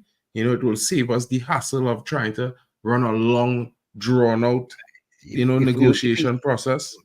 If we're going in for Michael Olise, then definitely you can play Olise on the right, rotate with Kobe, and rotate with Maino, and then sell Rashford. You get money for him, like that. The funds. A lot of things. If you buy Michael Olise, that costing money. So I looking to save money. I looking not to spend any money in attack unless it's for a striker or for two strikers. So I just being honest.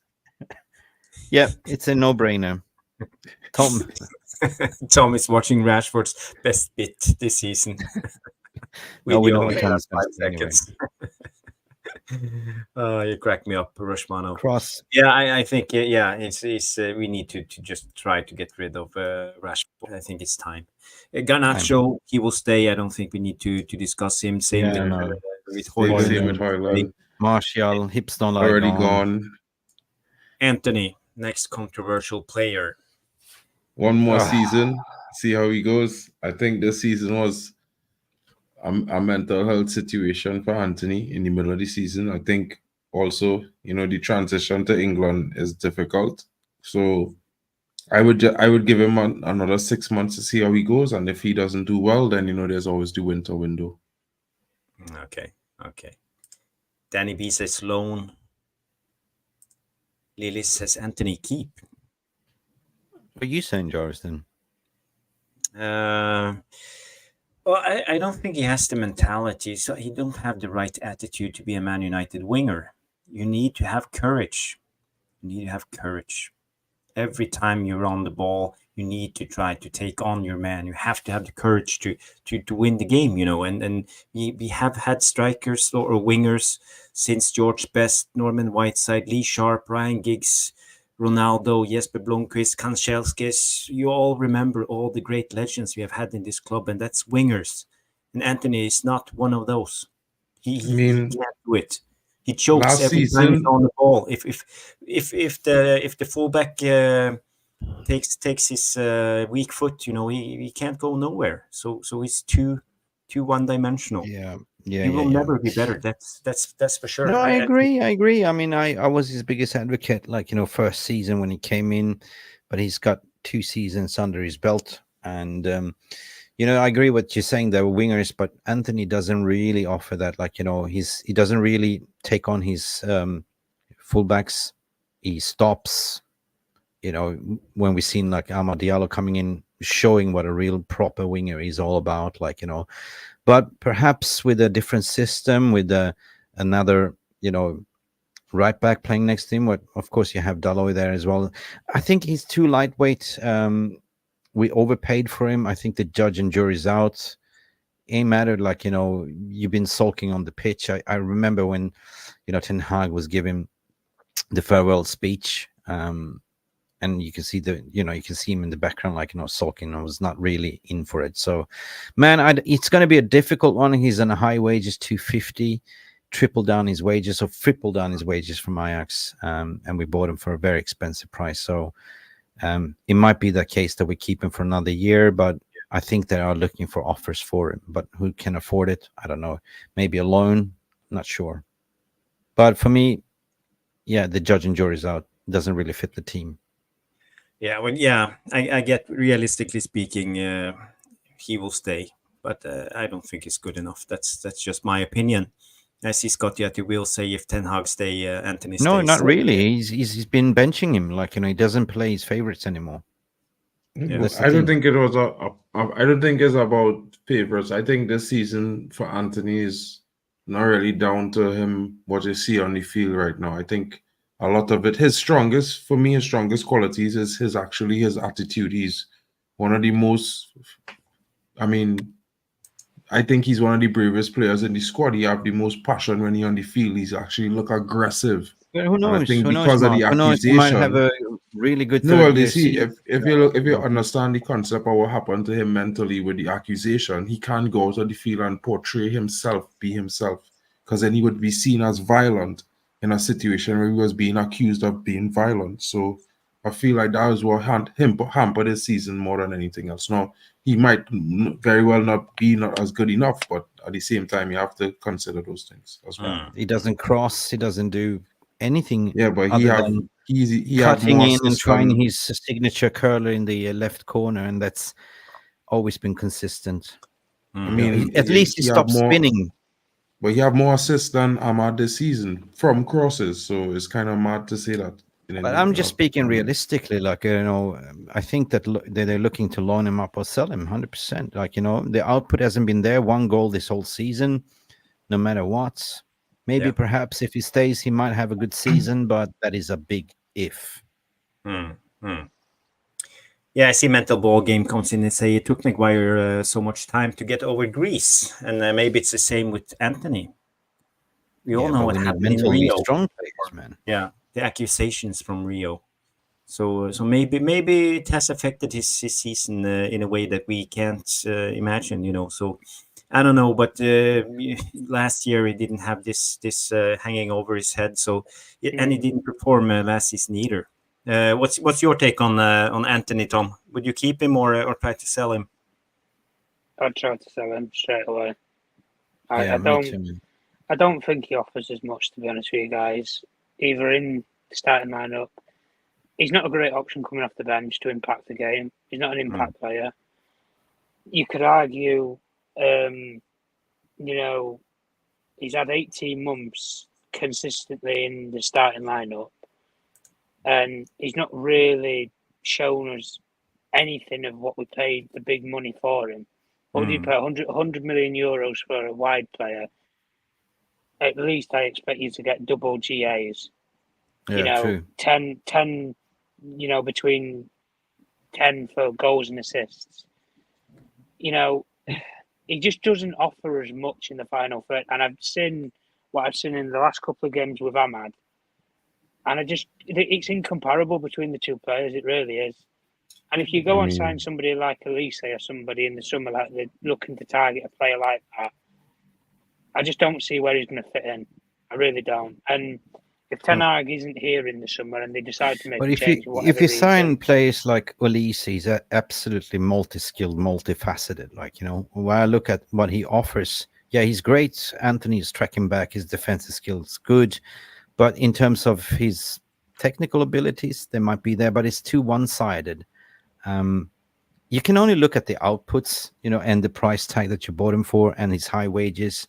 It's going to be a really tricky one to get rid of. But 2 seasons, I don't know.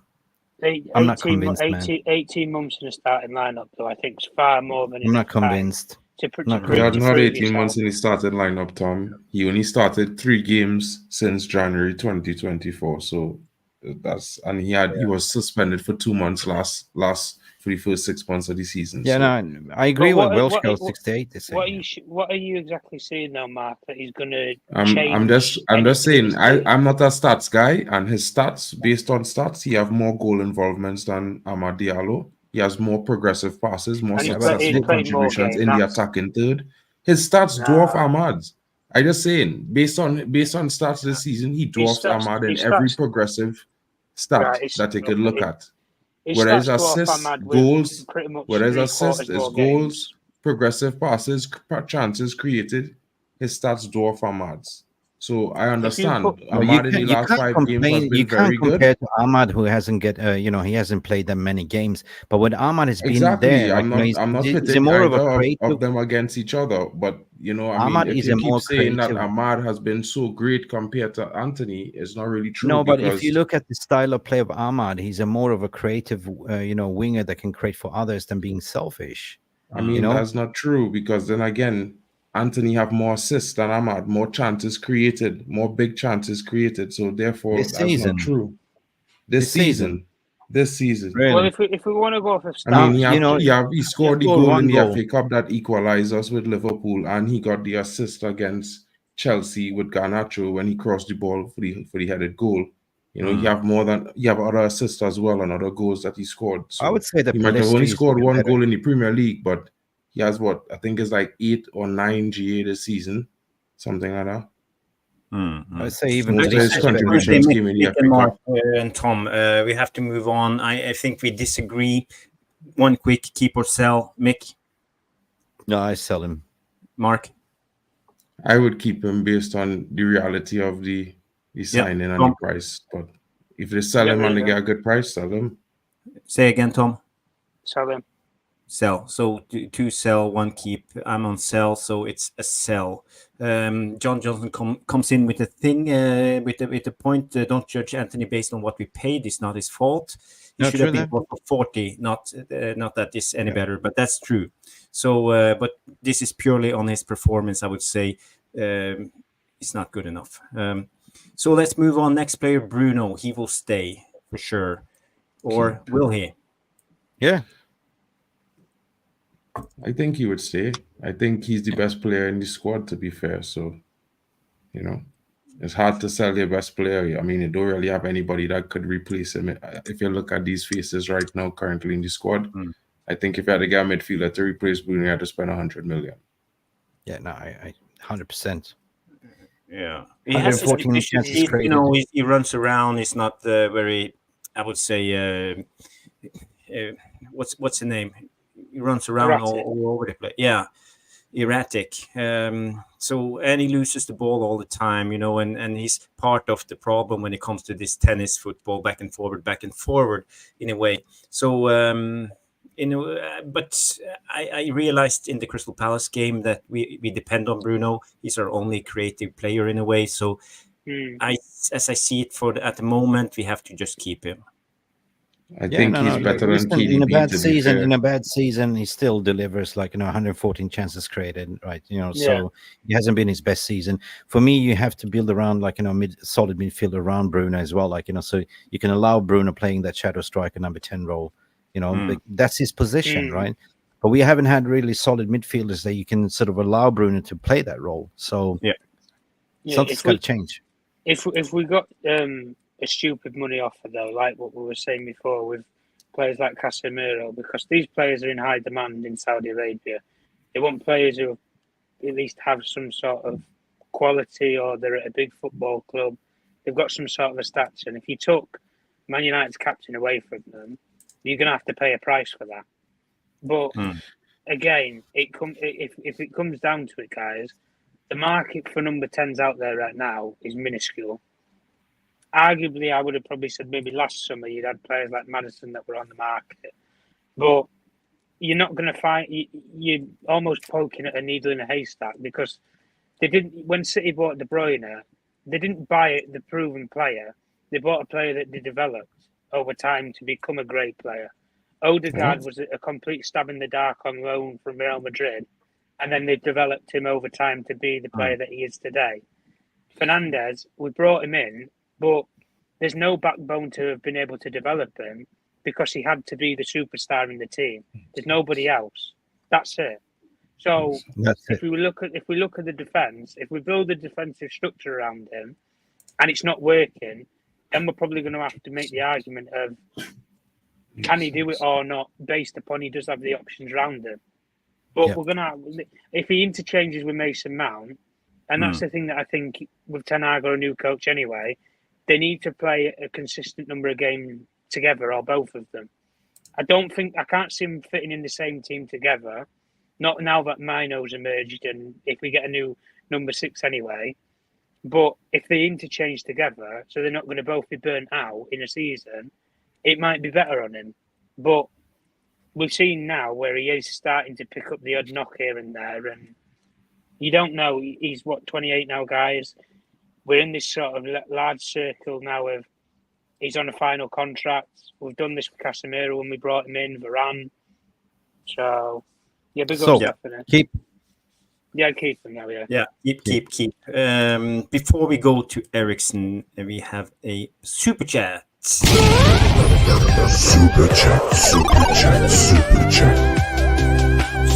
chat. Woo! Makes you want to read it. Me? Yeah. Big up the panel. Big up One of Ben. the most important things ETH has got to do is change formation to a 4-3-3 instead of a 4-2-3-1. Yes. You can't continue playing on number 10. Yeah. Jarvis. That's interesting. Yeah, Very but good one, Ben. we are playing a 4-3-3 compared to last year, and now we are actually playing a 4-2-2-2. So I don't know. We are changing formation all the time, but I agree. The number 10 role is kind of old-fashioned now. The most teams who play that way play with 2 number 10s, as for example Crystal Palace. So this is the way, and I think Ten Hag is trying to do the one thing, playing with 2 number 10s. That's why we are playing Bruno in the false 9 or the 9.5 position with McTominay in a way. Do you guys have any comments on this super chat? Yeah, I totally agree. But even I think the fashionable 4-4-2 that it was Sir Alex's way is kind of coming back sooner or later. We played 2 forwards on top, perhaps. 4 in the midfield, 4 in the back. I kind of agree with what John Johnson is saying, and that's going to be a difficult formation to play with Bruno in it, unless you really get that DM that's going to really hold on that midfield, a really mobile DM. It's going to have to be a young guy. You know what I mean? But it's a good shout, because I think it will work better for the players that we looking to bring in, to be fair. Yeah. Thank you, Ben, for your donation, mate. And very good question. Guys, get your questions in as well. Let's continue with Ericsson. Christian Eriksen, that's the last player on the list. We don't have Kobe Mainu here, but he's definitely a keeper. So He's a keeper. Yeah. So Eriksen, Sell him. sell. Yeah, that's an easy one. Yeah. Sell. Legs are gone. Sorry. We saw the last game, Jarvis. He was bypassed so easy. No. Yeah, he's getting old. Getting old. Sell for me. Sell. That's it. We have Donny van de Beek gone. Yeah. What about Sancho? Sancho gone. So I think he's going to Dortmund. That's been the talk around Germany. Actually, it's just how much they're going to pay. Yeah. Yeah. Wow. Fantastic, Cool. fantastic. Now I will save this for later, and at the beginning of next season, when the transfer window is closed, we can go through it again and see if we were right or wrong. Sounds good. Yeah. Mm-hmm. All good. Yeah. Yeah. Smash the like. We are 1 hour 40, 39 minutes, 55 seconds into the show. So now we are coming to the Q&A session. So people, if you have a question for the panel, just give us your questions, and we will try to answer as best as we can. We already have some questions here. Mark, can you control the questions and decide, because I Sure. need to get my chargers because I have 1% No left worries. on. No worries. Ooh. So Call Dale Brailsford, 1% charge. I'm gonna bring out the first question. I think Tom, maybe you or Mick could take this one. Now we all see what INEOS are about. They have talked and talked, and this summer they need to make big changes in the team. What do you guys agree with that?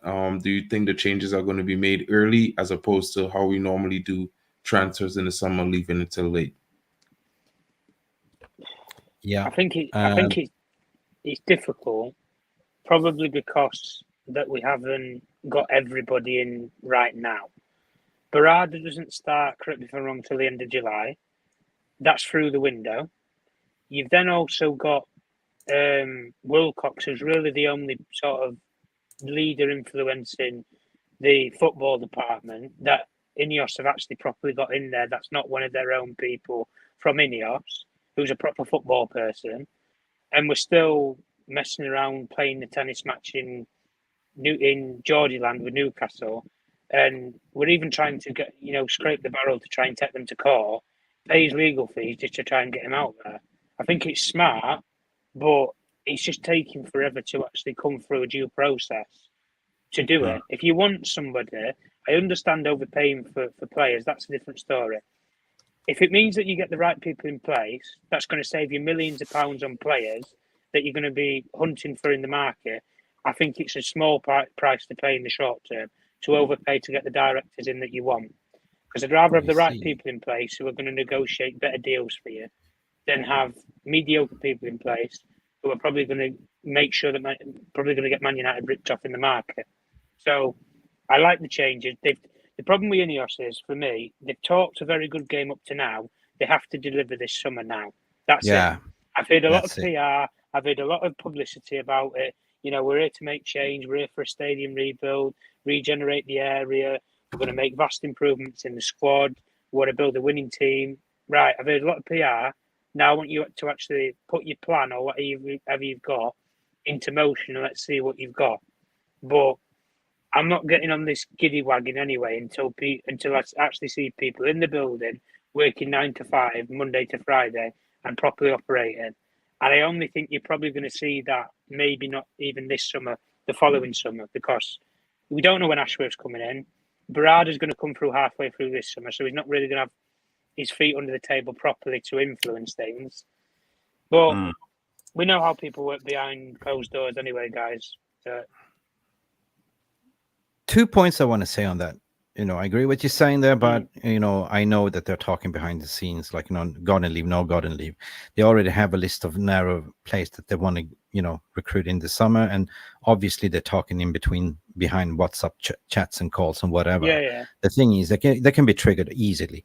But for me, the changes, what I'm looking at is the Glazonomics, 100%. Will you first time ever challenge the Glazonomics to get rid of players? We already seen players walking out the door, and proof will be in the pudding, man. Seriously, we went over this list, who to keep, who to sell, but will they actually cross the Glazonomic asset value players and just focus what is really best for this team to turn the page, to create a championship winning team, right? Champions League winning, trophy winning team, and this is where my eyes are focused. So they talk a good talk. They have the right idea of appointing the right people. It's been a little bit delayed, but that doesn't mean that the transfer window stops. So 2 points: who goes out and what they recruit is what I'm looking at. We're always gonna buy players, guys, but the influence that I think INEOS need to make the difference that they need to make is how we're going to operate as a club when we negotiate for players and also when we negotiate to sell players. We don't sell players well, whether it's young players or experienced players that you're trying to offload. We don't have connections in the market. John Murtough, to all the hype that he had up when he came into the football director's role, he's worked in Journey United and everything. He didn't have what people call the black notebook in football, with all the football agents, all the contacts lists. He didn't have a connection with people in Saudi Arabia to ship people there like Chelsea did. So there's those sort of things that I'm hoping, if you bring in people like Ashworth, Barada, you've got Jean-Claude Blanquer who's got connections with UEFA and FIFA. I'm hoping these people are going to pull the strings and almost take this football club by the horns. And when you go into a meeting for a player, if that is, for example, Elise, and Crystal Palace want to pull your pants down and say, well, you're Man United in the door, £70 million. No, we're not paying £70 million. We'll pay a fair price, but we're not paying a ridiculous price. And if they don't like it, I hope with a new recruitment setup in place, we can revert to another target who's just as good as the player that we want, or is a similar profile, but maybe 3-4 years younger that you're going to pay half the price for, and you're going to save money.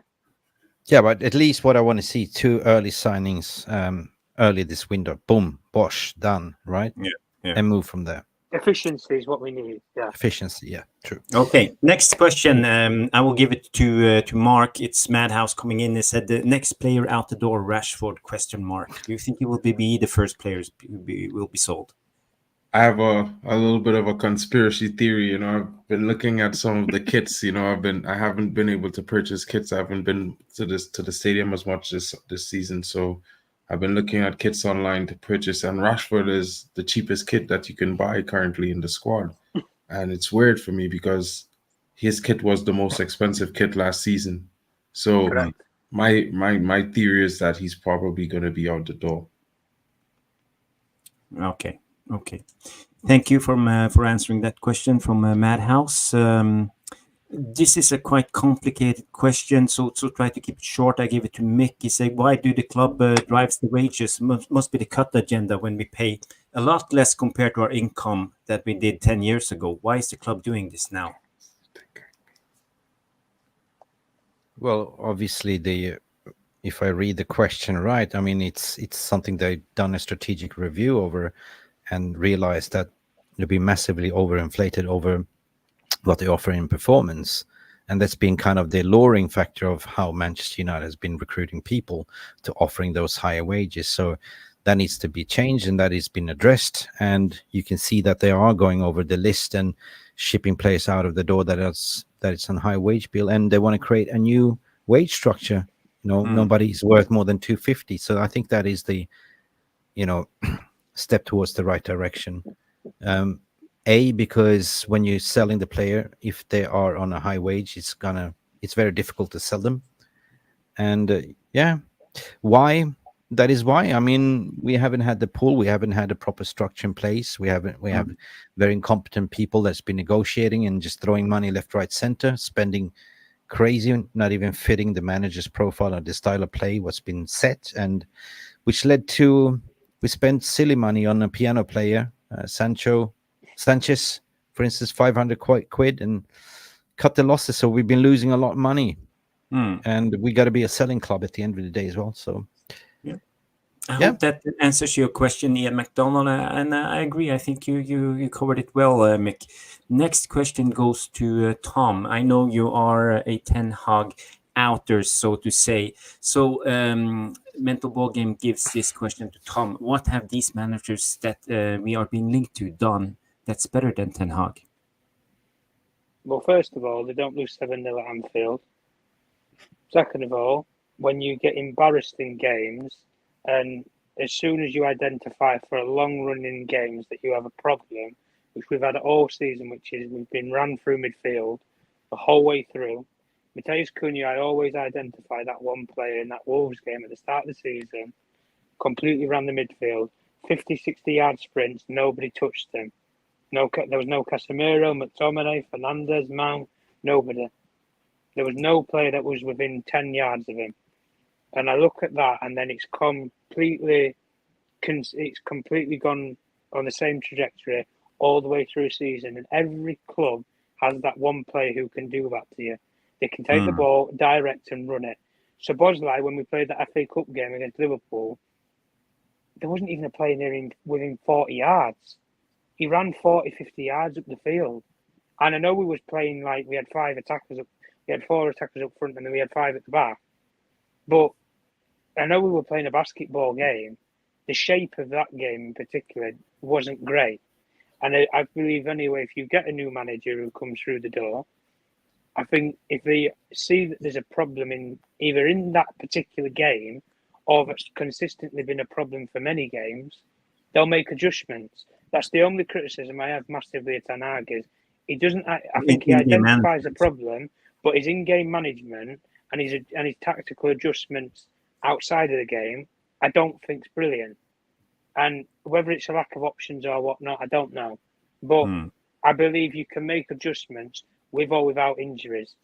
You've just seen it with the last couple of games. Play compact, sit in. He can do it. Why didn't you do it earlier in the season? I got to add some very controversial stuff. You know, I would say he's got 1 year left on his contract. It's a transportation journey. You know, you do the proper rebuild, you recruit. You got 1 year left on the contract. Don't talk about, extension whatsoever. And usually you take the cherry on the top, the finisher. And the finisher for me is the better manager in Xabi Alonso. Sorry, unbeaten this season, proven in terms of playing possession-based football. He's available 2025. And this is the way I see it, right? Right now, I don't see anything else that could do a massive difference, right? That's my thoughts. Right? To be honest with you, fella, I'm not here for this. If we sit here and sit with Ten Hag for a year just because we're skint as a football club, you can sack Ten Hag tomorrow and you can hire 3 coaches who are out of work that I think a lot of people that are being linked out there would take. There's a lot of people that are fanboying for Deserta. You can get my point is, if you have the eyes of the price on the better manager that you're going to give 3 years contract that is available 2025, right now they're not available. So what I'm talking from a business perspective is to, stick with them with another year and then go and get the manager that, it's the level up, or what I mean, that can elevate the team to the next level. I understand that. The way that INEOS have gone through the whole departments of the club and they've ripped the installation down completely. They've pulled Murto out. They've moved Darren Fletcher to a different role. They've got rid of Richard Arnold. Apparently they had an influence on some of the other structural changes. Like Andy O'Boyle's not got as much of an influential role in the football department anymore. Like they've ripped the whole club down to shreds, and Erik ten Hag's almost the last man standing. And I don't see if they're not going to give him. Put it this way. If you're going to keep him next season, you might as well offer him a contract then and renew him for however long and properly back him. But if you're not going to do it and you're just going to sit out for a year, there's no point because you're just going to waste a year of recruitment, buying players for him that he's not going to be here long enough to develop. And then also you're stuck then in the middle of it where, I understand what Mick's saying, that there's an option out there with Xabi Alonso. There's options out there in the market right now. And if it doesn't work, you can always go and get rid of one of those managers and go and get Xabi Alonso then. Big football clubs don't stick with managers for 9-10 years. Get away from this nostalgia of Fergie. You're not going to have a name manager a big football club that didn't do that, no, bro. We are not going to go with the big Ten Hag in or out debate. I accept Tom answering the question, and I think we should move on.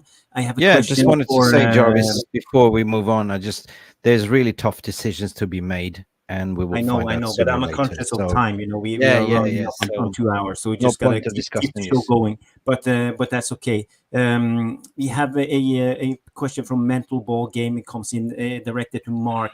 What about Mason? And I think that's Mason Greenwood. Yeah, it's definitely Mason Greenwood.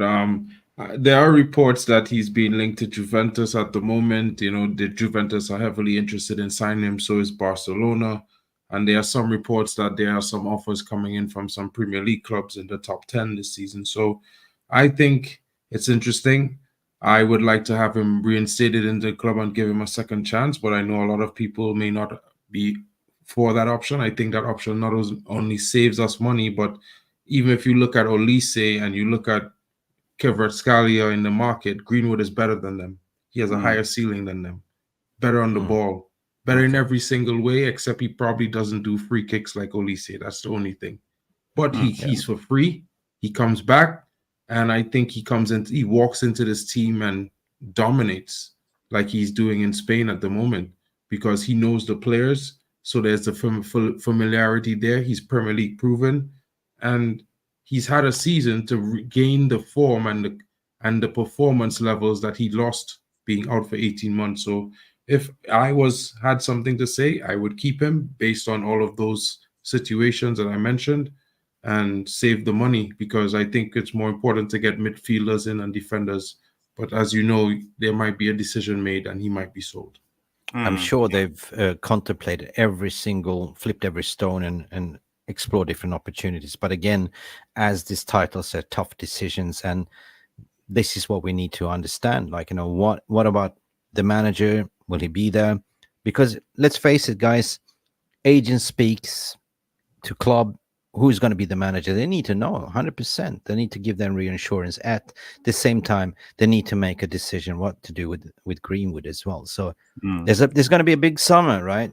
Yeah. It's going to be a big summer. And the next question is to from Stephanie, and you can have this one, Mick. Panel, if you could only sign 3 players, who would they be and why? I was signed Mark. I was signed Jarvis, and I was signed Tom because there's some fight, grit, and determination and opinions. Big up Stephanie, big up Mick. I think I'd make the same decision if it comes down to asking for teammates. Because I know these brothers in arms will fight and have my back all the time. Exactly. So no, I can't answer that 3 players. If I was a sporting director, we can have 1 player each. Then you go 1, Mark will go 1, and Tom can choose 1. Well, I'd use my own. If since it's a signing, I'm gonna say let's sign Mikhail Faye, the young Barcelona center back, 19 years old. He's very good left-footed, very good on the ball, 6'1". I think he would come in and probably be a backup that will make us better in the future. What do we play? Center back? Center back or left back? Yeah. Tom, do you have any players you want to sign? He's on mute. Okay. Mick? I'd go for midfielder. Yeah. Definitely need a creative spark in the midfield or a really mobile number 6. Mats Wiefer is what I like because his versatility and the way he can sort of, ping long balls and short balls, and he's got good passing range. So, but I'm not sure if we're really linked to him or not. So, out of all of them, Okay, and I'll choose Quinton Timber. Oh yeah, Quinton. Because I think we need that tenacity back in our midfield, and it will improve our press play tremendously if we have a player like that, and he can drive with the ball. So for me, Quinton Timber, but we're not linked to him. He's going to Arsenal or maybe Liverpool because of this Feyenoord manager who's going there. So we will see. No. Yeah. I say there comes Mats Wiefer, yeah. So he agrees. Yeah. Mats Wiefer. Next question. What do we get here? This is from Michael Zachariah. He comes in. Question for panel. Will you break the bank to get Mohamed Kudus? I don't know. Mark? No, I wouldn't break the bank. If it's reasonable, let's say 50 to 70 million, yeah. If it's anything above that, no. Yeah. So we won't break the bank. No, we can't afford it right now. We need. Will you break the bank to get this young centre back, Brentwaite? Nah. No. Garnacho broke him this season. But Kudus, he's a great player. He's good. No, I like Kudus, but I just think that this summer window we need a bit of quantity and quality at the same time as opposed to just getting this guy who's going to cost a lot of money. I think the money is the problem for me this summer. I don't think we're spending 300, 400 million unless we sell really well. So I'm looking at players who have the same ability, same potential, probably going into their second contract or first really major contract that could come in for a low price. Yeah, just do a cheap one. Go for Baby Johnson oil. Grease me up, Adama Traore. I mean, at least I he's don't, I greasy don't as an even know oil, right? where even He is just he anymore, guys? I don't even know I where don't he is. know. Adama? Wasn't Adama Traore at Fulham? Yeah, somebody tried to give him a hug and he just flew up into space. George Best comes in. What's the consensus on bringing in Adam Traore? No, he just looks slick and oily. Big arms, slicked, Big oiled arm. up. And he's explosive, Jesus It's Christ. like a train. You can't stop him. True. You just I get agree. I going. agree. But then you have agree. Kudos. No, Doku. He's a better project. He's a similar style of player, but they don't have end product. That's the thing. Yeah. I have a question for the panel. Do you think Man City is going to get rid of Matthias Nunes? Because I'd have him. Yeah, he's good. He's good. I think they'll get rid of Calvin Phillips before they'll get rid of him. Oh yeah, forgot he's existed. Me too. This is what I mean. You forget even these players exist. But I think Nunes, to be fair, he's had 1 year. The thing that City normally do is they give you 2 years to try and do something, and if you don't prove anything, they normally get rid of you out the back of the door. They did it with players like Angelino. Who else is there? I forgot a couple of them. Anyway, they normally have it where they have a bit of a conveyor belt. We bring in a couple of players every window, reshuffle the squad, and if it doesn't work out, fine, move you on. Like they did with Eric Garcia, for example, had a couple of seasons, didn't really hit the heights and shipped them on. And Cancelo again, a couple of seasons, he didn't follow Pep's instructions for whatever reason that he wanted for a player, so ship them on. They reached the peak of what they can do at the club, like what Mahrez and Gundogan did, and then it's the right time to get rid of them. But my personal opinion, though, we need a dynamic centre back first. 100% playing up from the back, a complementary to Leach on the other side. Tosin's quite good for a free transfer at Fulham, I think. Tosin or Todibo or 2 hours, 2 minutes. I think we have 3 questions left, so stay tuned. This is for I would say Tom. Questions? Any chance you guys see us winning the FA Cup? If we play in the compact shape that we have done, we can have us 3 or 4 chances and we take one of them, I'll give us 40% chance that we can win. But nothing more than that. 40%. Yeah. No, if we play like say we did against Arsenal and that, and it's not an embarrassing game where we're not going to be 2 or 3-0 down in the game. If it's 1-0, it's still to be played for. That's what that's all that I'm going to say. But if we don't, the thing with us is if City score first, I think we're just going to fold.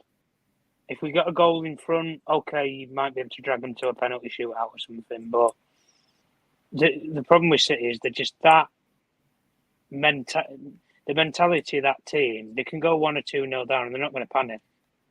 They're just going to reset in the shape. They'll rely on the big players that are in the team. Foden, Bernardo Silva, Haaland, the list goes on. And Rodri, they've got characters, they've got leaders, they've got players who's been in a lot worse situations than this. I mean, if Man United were 2-0 down against Aston Villa with 30 minutes to go in a game in a title race, I think they'd fold. This team in particular. I don't think they'd come back. But that's the difference with that City team. It's a completely different animal. And when you've got Pep, it changes the game completely. And if he stays in this league a couple more years, I can see them winning a couple more titles easily. We see on the day it's cup final, it's Wembley. I think that we got to believe that we have a chance. But to give a percentage, I'm not going to do that. but I can see like a game changer. You bring in a revival of Harry Maguire, bring him back from the injuries, and throw him in there to play center forward. The What last kind of 5 minutes, fodder? and the big slab scores the winning goal, and we get the cup. Jokes aside, yeah, we can do have a read. chance. We do have a You chance, know, but I actually we think gotta it's going to believe we be have a a lot chance, man. like the. The back's I, against the wall, guys. The odds are against us, and this is usually works in the favor. I know we Mhm. lost the Emirates, the game at the Etihad, right, guys? But I feel like it's going to go a lot like that game.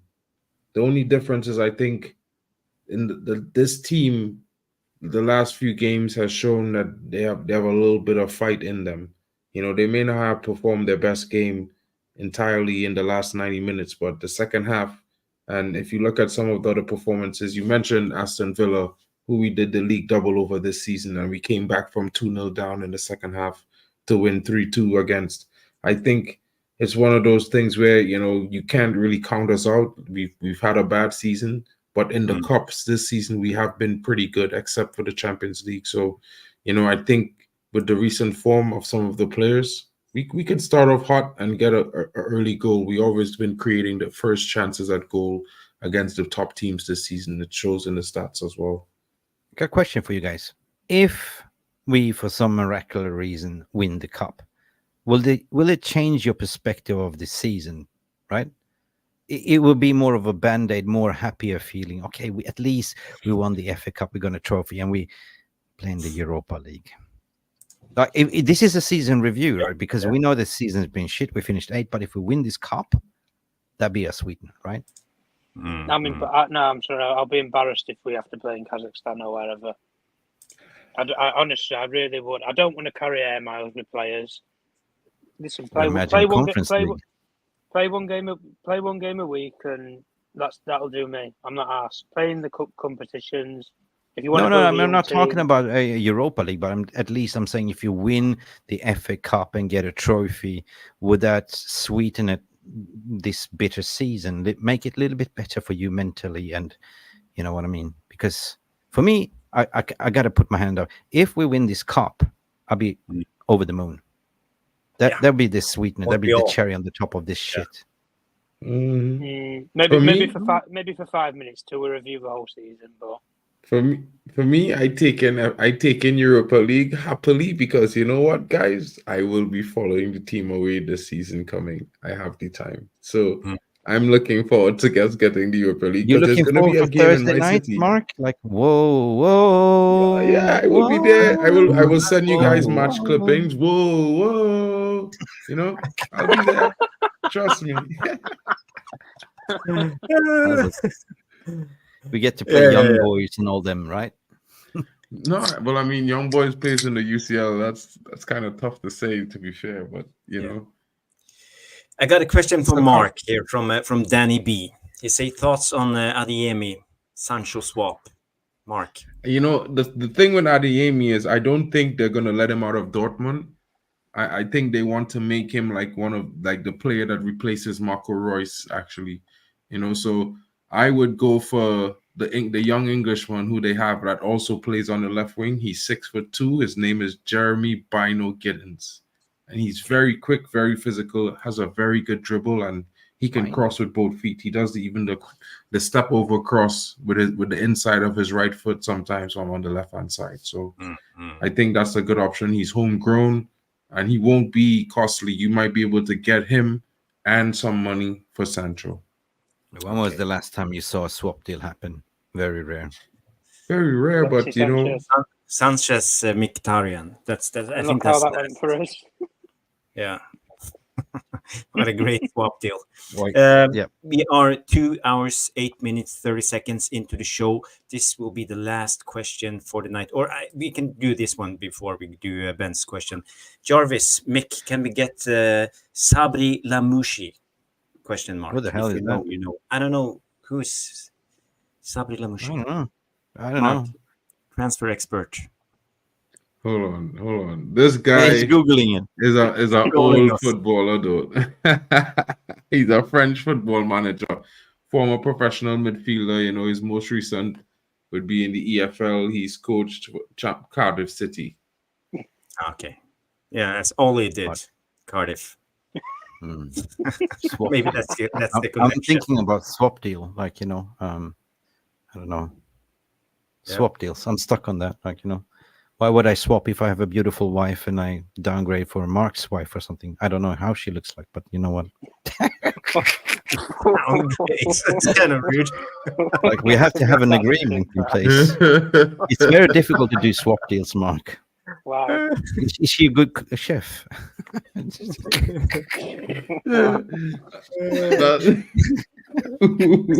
Straight say anyway, Mick Jarvis do another hour. No. This will be the last question of the night, and okay, let's just do this for the whole panel. Question from Ben, and thank you for the super chat earlier, Ben. Question, guys, do you think Matic, Pogba, and Herrera was our best midfield shape-wise since Fergie? You played compact midfield under Oli. I would agree with that to an extent. I think if you remove Matic and you add Bruno into that, I think that would have been the best midfield three that we could have hoped for since Fergie, in my honest opinion. But yeah, Where's Fellaini in this question? do exist. No, forget sold he him. existed. We sold him. Listen, Ollie come in 5 minutes, shipped him off to China straight away. Yeah. So, I don't know, so you need to know. Matic, we got him a little bit too late. We never built a solid midfield around Pogba. We saw his quality, 100%. Herrera was, for me, what we are lacking in this team, like that really box-to-box, the energy, right? So I'm just saddened to see this question because we could have had such a quality midfield, like, Herrera was sad to let go for PSG. And yeah, at that time, that was towards the best ability, I guess. Yeah, and that was the last question of the night, and we will close the VAR room. Thank you everybody for tuning in. Mick, Mark, Tom, what a great show. 2 hours, 11 minutes, 25 seconds. Can't believe it. Scorsese. Another Scorsese. People, make a screenshot now so you remember this. The X's and O's. And this Class will of 24. be class of 24. It's mostly excess. And we will review it when the season begins next season, when the window closes. Yeah. Big up. So thank you everybody. Compost, Smurf, Madhouse, Pig Ricer, Lucky Singh, Stephanie, Danny B, Box, Michael Zachariah, Lilis, where else do we have it? So many mental ball game, Danny B, Evo. But also, big up Ben for an amazing question in his super chat, like regarding the formation. I kind of like those technical questions. So massive thanks for your donation. And it's a good question, Ben. Big up. It's been a great show. I have enjoyed it. I hope you guys also have enjoyed watching it. Remember, hit the like. If you disagree or agree with what we have been talking about, remember to leave a comment in the non-live section after the show. It's very important for the algorithms, and I want the Jarvis Corner and the channel to grow. 23,000 subscribers. So please leave a comment and smash the like, subscribe. You know the drill. Big up, Jamie. Thank you so much. There you go. Yeah, thank you everybody, and see you on the next show. Bye-bye. Thank you so much for stopping by and watching MUFC Realist TV. Don't forget to like and subscribe and follow us on the socials.